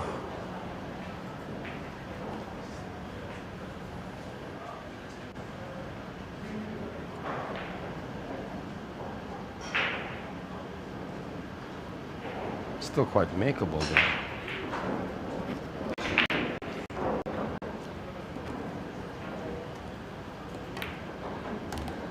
Great shot. Great shot. The recovery shot was superb. Hey Ted, you're onto something there. That miss in the previous rack has just told the pool gods, say, okay, let's go with this Indonesian kid right now. Of course. If you watch enough pool, Yeah. the momentum switches are obvious. They just, you've been handed a gift and you gave it back. He had ball in hand and he gave it back, and And so now he's stuck in his chair. Yeah. And now the match is tied at 5 apiece. So it's a race to 4 to see who can move on to the knockout stage, rather. Round of 32, which will start tomorrow here in Singapore. That was the key shot of that rack, actually. Yeah. What a big shift, like you said, though. Could have been 6-3, now it's 5-5. Yeah, just like that. Truly is a game of millimeters. Yeah. Can be a cruel game, but hey, that's why we like to watch it. Because it's cruel. Watch these guys shake, with their arms shake. They barely hold the cue stick. By the way, if you want to keep up to date on all the action here, just go to digitalpool.com. That's our live scoring venue online. And all those scores are absolutely live. Eddie's on it right now. What do we got? Well, on table 25, fellow Filipino Carlo Beato is making a good run. He was down 2 racks to 0, but he's now leading 7-4. Yeah. That's strong comeback by Carlo Beato. Yeah, the thing about Carlo was when he's up against the ropes, to use a boxing term, he actually comes up with his best stuff. When he's at the loser's bracket, then he has to work his way up. Been there, done that. That break continues to be a riddle, though. Yeah, right? We've seen dry break after dry break so far. Another match going on, table 23. My fellow A player Colin Connor tied it up with 3-3 against Terrence Tail. Like to see that.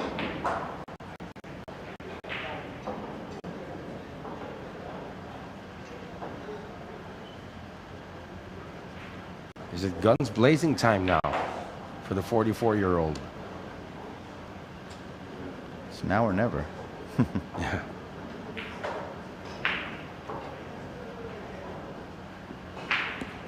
Hey, over here, another matchup. Marvin Asis of the Philippines has just torn apart Terrence Kwok of Singapore 9-1.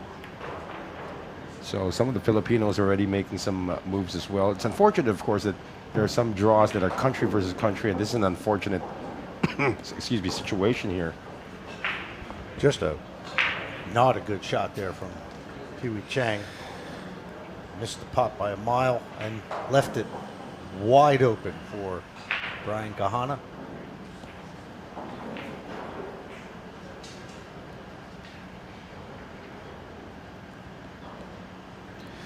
Not quite sure if that 6 and 8 is going to be a problem for him, though, as he goes through this.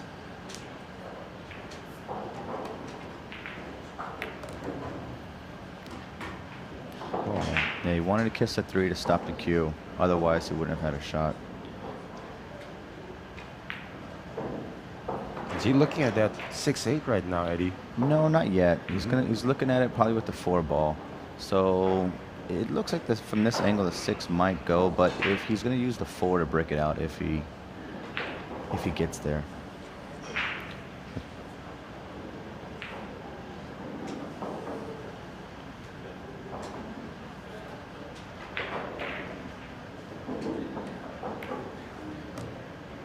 A nice smooth stroke for the 3. Roll it up with a little bit of follow for the 4 after that, and then he wants to leave himself an angle to most likely break out the 6 and the 8. The key part with that breakout, though, is making sure you clip the end of the 8 ball, just the edge of it, so that way you can still have a shot for the 5 afterwards. Okay. Let's see if he follows your prescription for this. He's got the angle. He didn't do it.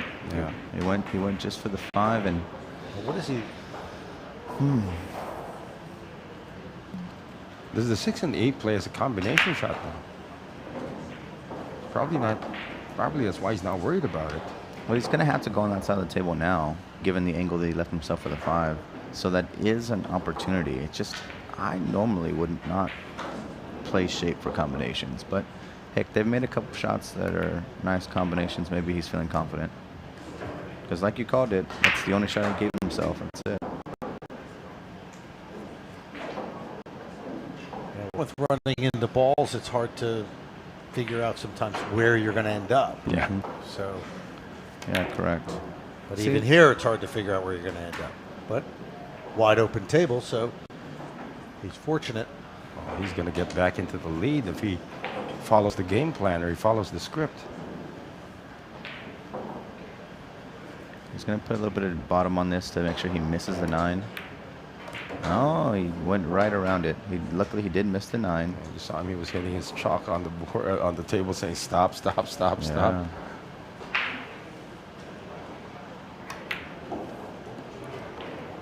That never works, right?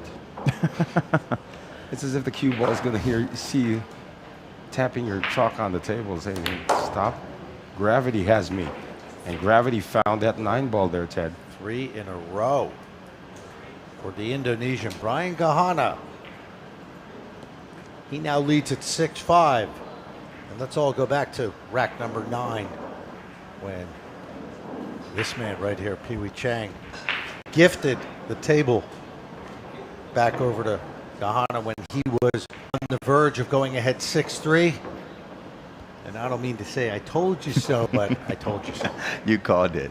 You really did. Seen enough pool to know that when you have a big advantage, you have the table, and you blow it, generally that means you're going to be sitting for a while, or you're going to lose some racks. So you need to go to confession right now and ask for forgiveness from the pool gods. Yeah. You really do. You have to humble yourself. And that's where that whole mental game is. You know, Right. you have to... It's interesting, of course, that break is a complete momentum stopper already at this point. I mean, you run out, you got a great rack going, and then suddenly you come to the table, and now I have to break again. And now I got to pray that I make something, and I get a shot on the first object See, ball available. now he's going to have a good break. Watch. He'll probably have a good break. Wow. Finally made the 1, too. Although 2 ball is going to be a little tricky right now.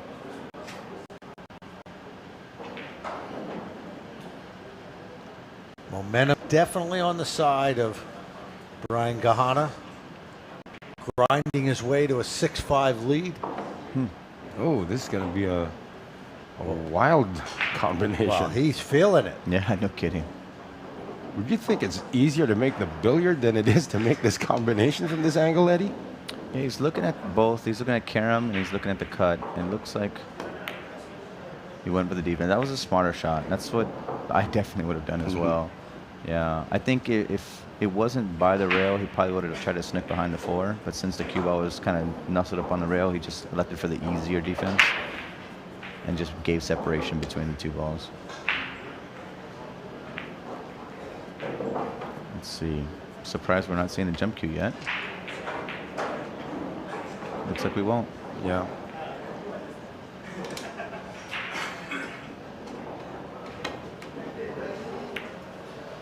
Oh, look at this. Oh, Look great at this. effort. Yeah. Super. Efren would be proud of that. He had to hit that really well kick, and then he used a 3 as a guide to guide that 2 in, and he's got position.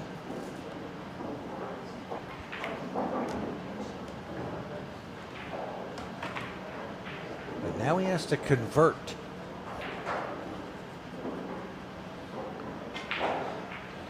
Well, No real issues here, though. the table's there for the taking. It's, I'm leaving the pen on the table. I'm not going to score it for him yet.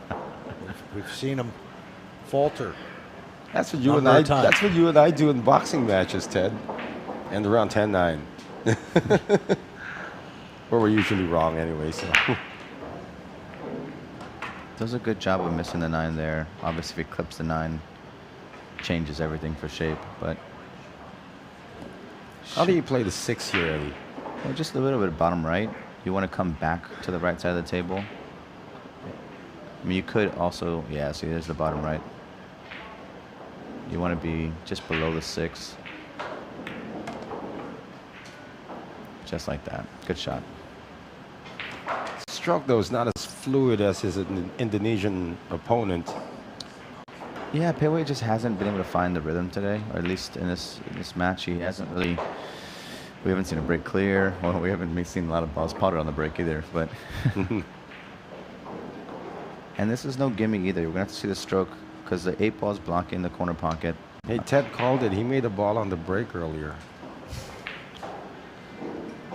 Yeah, so this is a tricky shot.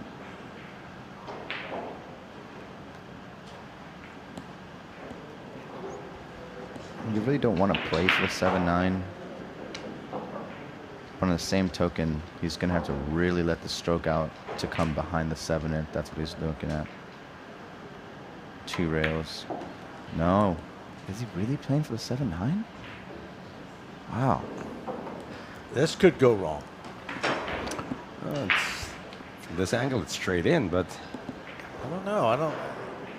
It's not a gimme. It's a little bit off. Yeah. It's Not a completely. oh yeah, you're right. Yeah. Oh no, he just goes safe. Hit a Gotta rail, hit please. the rail. There you There we go. go. Okay. Smart shot. Smart shot. Yeah, you hate to give up the table, but that's what happens when you don't have the position. Mm-hmm.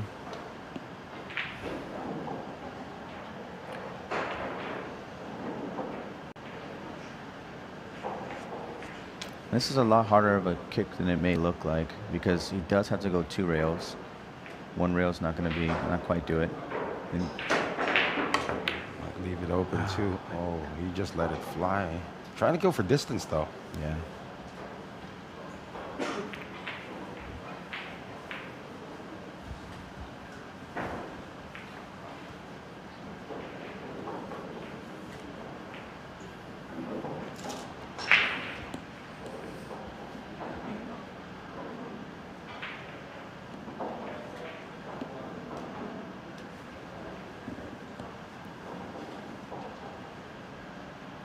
That's a big shot here. Yeah.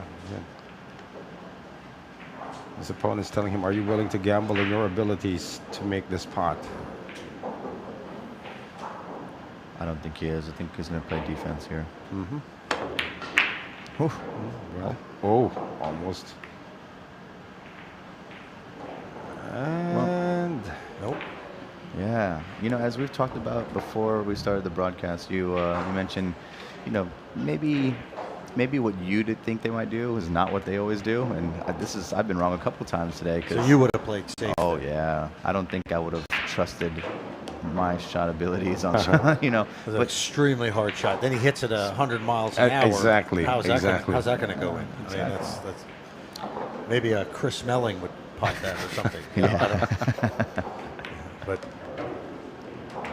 and Pele just hasn't found his form yet. He hasn't found his stroke, you know. yeah, you notice that he's like pulling his cue stick every time he even makes a simple, easy shot. It's like not as fluid as Brian though.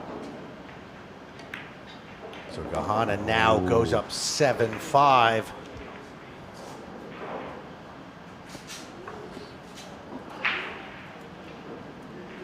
Race to 9, winner breaks. Winner moves on to the final 32, which will start tomorrow in our second session.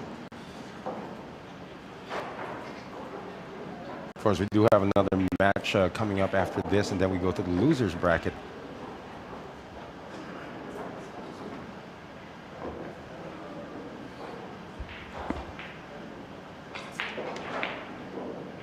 This was supposed to be the key shot right here. Yeah, you know, you stated at this shot that there wasn't many obstacles around the table, but unfortunately, Pele found one. Right, he found a way to not finish the rack. Found a way to dig himself a new hole. This is the TE Capital Nineball Championship in Singapore. A lot of action on our outside tables. You can go to digitalpool.com for live scores. Anything interesting? Well, we've got Chang, who's playing Clement Lim. Clement's a local favorite here, a local hometown favorite. We all love to see him do well, but also another Singaporean, Chang, is winning 7-3. So, you know, it's a tough match Clement's in, but he's been shooting on form. I saw him play really strong earlier in the week, and we'll see how he favors later. see quite a few Singaporeans playing right now. Well, there's a dry break again. Again. And it was in the last match that Ko Ping Chung, he was making it look like it was the easiest shot in all of sport. I mean, and that just goes to show you, we've had a number of dry breaks here. This is by no means a guarantee that you're going to get a ball, especially that one ball, which they're all trying to make on the side. It's a very complicated and difficult shot to master. Yeah, you know, both Ko Ping Chung and Sharan made it look easy, right? They almost always made 1 or 3 balls on the break, right? But here we go. This was really interesting to me that Pei Wei elected to give Brian Gahana a shot on the 1 and basically say, hey, I don't think you're making your shots here today. I'm gonna let you take this long shot and see if you make it or not. Oh, almost And scratched. Well, Gahana elected no, he elected for the defense. Wow, very smart defense. Bit of a two-way shot, wasn't it? Yeah. Tried to cut it in the side. He had position on the 2.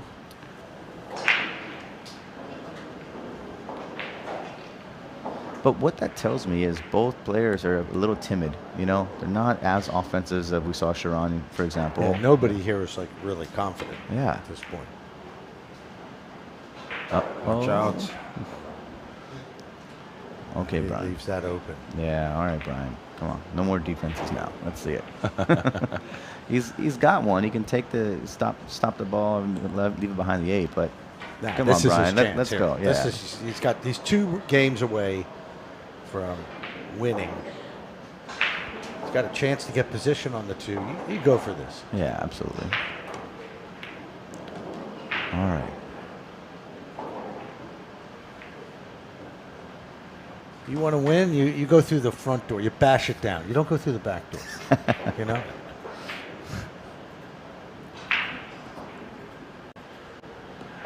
I'm trying to look for some of the scores that you guys were talking about earlier. No problem. Yeah, there's some great matches. Take a look.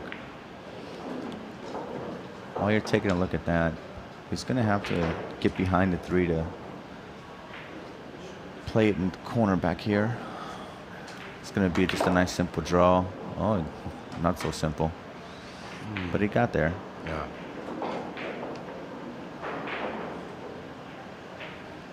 Still playing into the corner, or is he playing into the side? Now the side, yeah.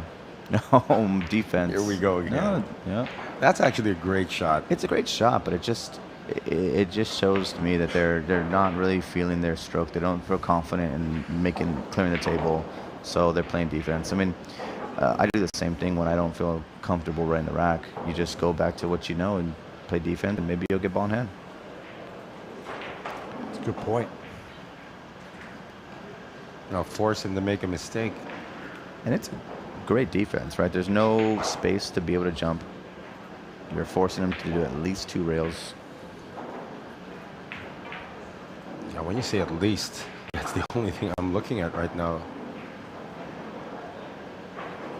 Oh, he's going more than 2 rails. Yeah. Oh, good attempt. Well, that's got. I mean, this is it right here. This is his chance. He'll be on the hill.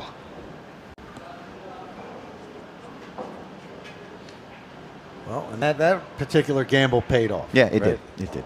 That was a very good safety. Yeah. Lockdown safety. Forced Chang to go all the way around the table. It's very hard to make contact with the ball. So now he's just got to map out where he wants this to go.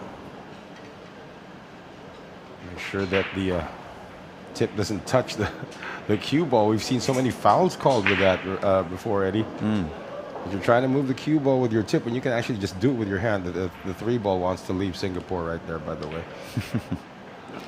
And then the tip hits the cue ball, and it constitutes as a shot. Correct. You know, Q-tip hits the cue ball. It's basically a shot. You gotta make sure you're using anything but the ferrule. Your hand, your cue. Oh, he wiped its feet, but it goes in. Yeah. Got lucky there. Yeah. Almost gargled out. 1, 2, 3.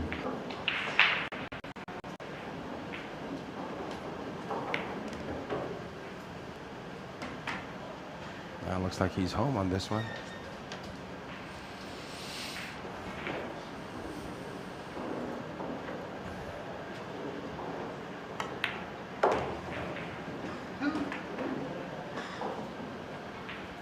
I'm pretty sure behind this table you got a bunch of Indonesian players out there to support Brian as well. Yeah. Good little legs. Should be okay. I like using that term, get legs.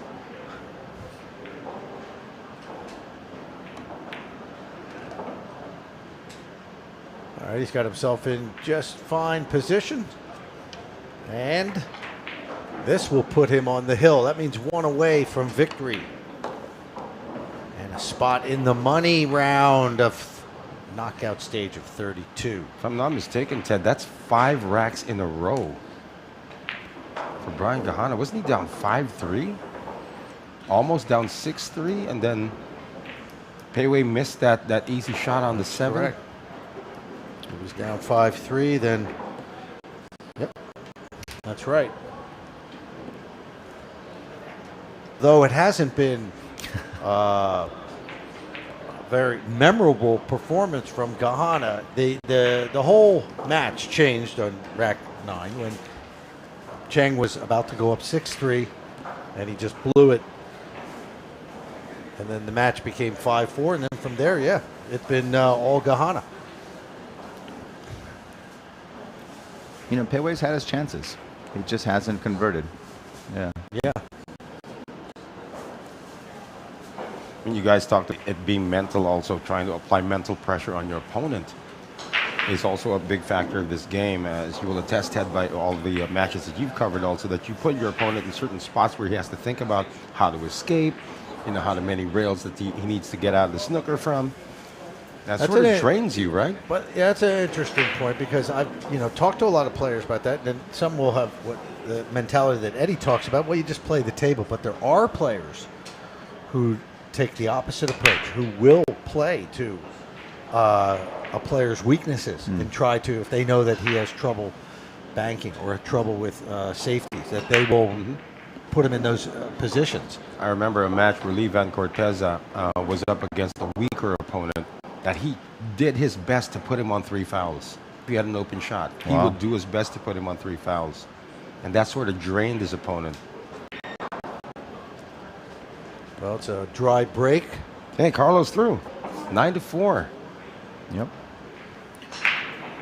Carlo made So, Eddie, you're down 8-5, a dry break. What's your take here on this long shot on the 1? Well, you know, one game at a time, one ball at a time. Try to get yourself back in the match, right? You do have balls in the corners. It's kind of hard to hide this. I think you do, though. I think you can just hide it behind.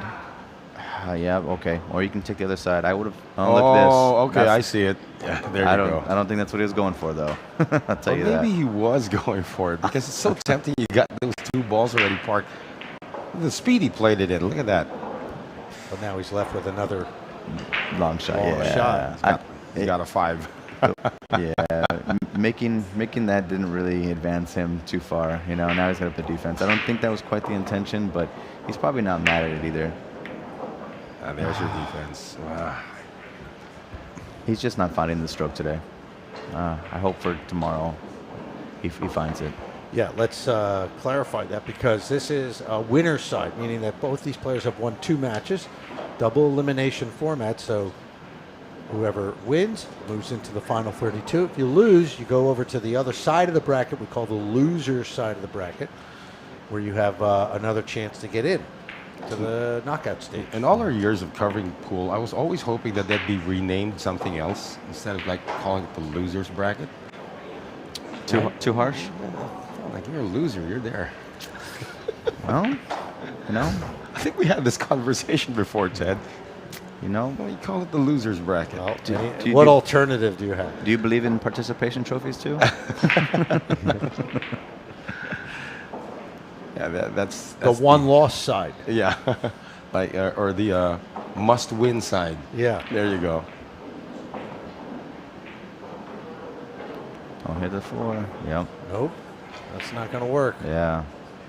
And ever since rack number 9, it's been straight downhill for Pei Wei Chang. Well, his opponent is on the hill right now, so he'd better pray that Brian runs into some kind of a problem here, but judging by the layout. The 1-2 is the only issue. Yeah, here. that's the only issue right now. It's going to have to try and come around the 3-ball and not make contact, which he did perfectly. That's nice. Great shot. How about the speed? It's just like he put it there with his hand, right? It's like he picked up the cue ball and put it there. That's the correct speed. Oh, he might have been a little over to get into the 3-ball.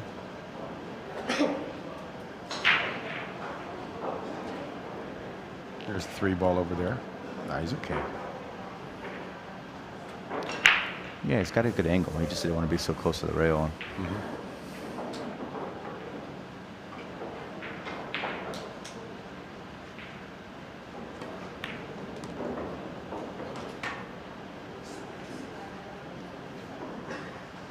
It's just a few more balls. It'll be quite a relief. You can take the rest of the afternoon off and prepare for tomorrow. Yeah, I did bump into Anton Raga before coming in here, and he could have taken the whole day off. I mean, see the sights in Singapore, but he's actually studying his opponents right now.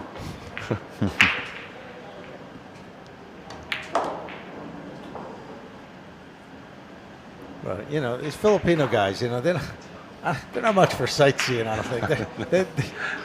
Always on a business trip. You know, their lives are in the pool hall. Right. All day long. That's what's always mind-blowing about Filipinos, how the players, they spend the 18, 20 hours a day in a pool hall. Right. Every day. A little tricky here on the 4th. Not the angle he wanted. But he's stroking it really well. And usually the conditions in the pool halls in the Philippines are, challenging to say the least. Have you been to Efren's house out in the Philippines? Where he's got his pool table in the garden? Yeah. And he's always, there's a place in Angeles City where I live, and he also lives up in Pampanga. That it's like a little canteen, what we call a carinderi, right? You know, canteen, and it's a table in the back, and there's roosters in behind there. Exactly. And they're selling food, and it's just there's people doing karaoke next door. It's just right. The table, the cloth in the table's like 5 years old. It's, the humidity's 98%. Hasn't been cleaned in 5 years, yeah. too. So it looks like we're going to maybe conclude here with a 8-9. So before that happens, I want to just call out. You mentioned about some of the professional players, the professional Filipinos. What do they do in their off time? Well, on Saturday at Good Cheer on Bendemeer, they have an event, Meet the Stars pool tournament event. I think there's still some tickets available, so you get a chance to meet the pros, play with the pros, get some autographs signed by them. You know, I know some of the Filipinos, like Johan Chu, will be there. Oh, there we go. Okay, so ever since rack number 9, when Pei Wei Chang just gave up the table inexplicably, it's been all Brian Gahana of Indonesia. He wins 6 in a row, and he moves on to the to the knockout round of 32 tomorrow with a 9-5 win over Chinese Taipei's Pei Wei Chang. You can see our good friend Dominic Pan also taking a few videos, a few photos as well. I mean, these guys have been working hard to make sure that the APP or the TE Capital APP 9-ball event is a rousing success. And so far, they've done a great job. And the players, I've been talking to them, they've been having a great time here in Singapore so far, gentlemen. absolutely. Well, we've got 2 more matches for you today. In the winner's side, 1 more. GJ of China taking on Dang Tan Keen from Vietnam. And then we'll have a match from the one-loss side. Or the must-win side. Or the must-win side or go-home side. Must win or go home side. Right. Otherwise known as the loser bracket. Double elimination going down to the final 32, which will start tomorrow. That's the knockout stage. That's the money round. It all concludes on Sunday here in Singapore. It's the TE Capital 9-ball championship.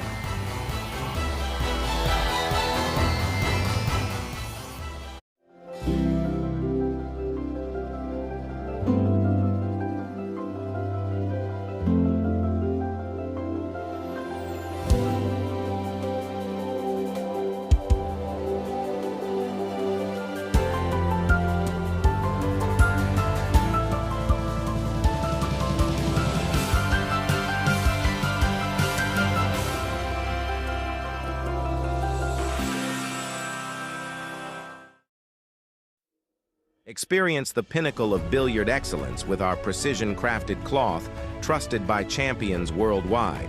Engineered for flawless play, it's the surface that elevates your game. From professionals to enthusiasts, discover a world where mastery meets innovation. Explore our range of colors and textures to express your unique style. Elevate your game with us. Visit our website today at www.cpbabrand.com.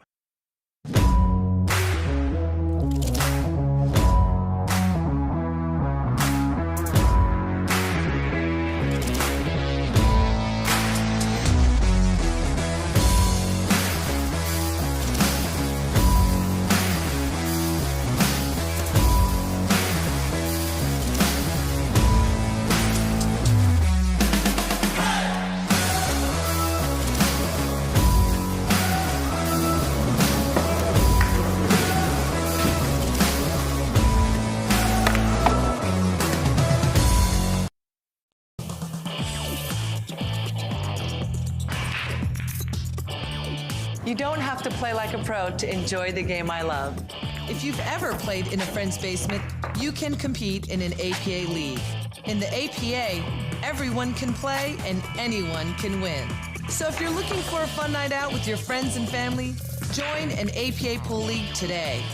Have fun, meet people, play pool. Visit poolplayers.com today.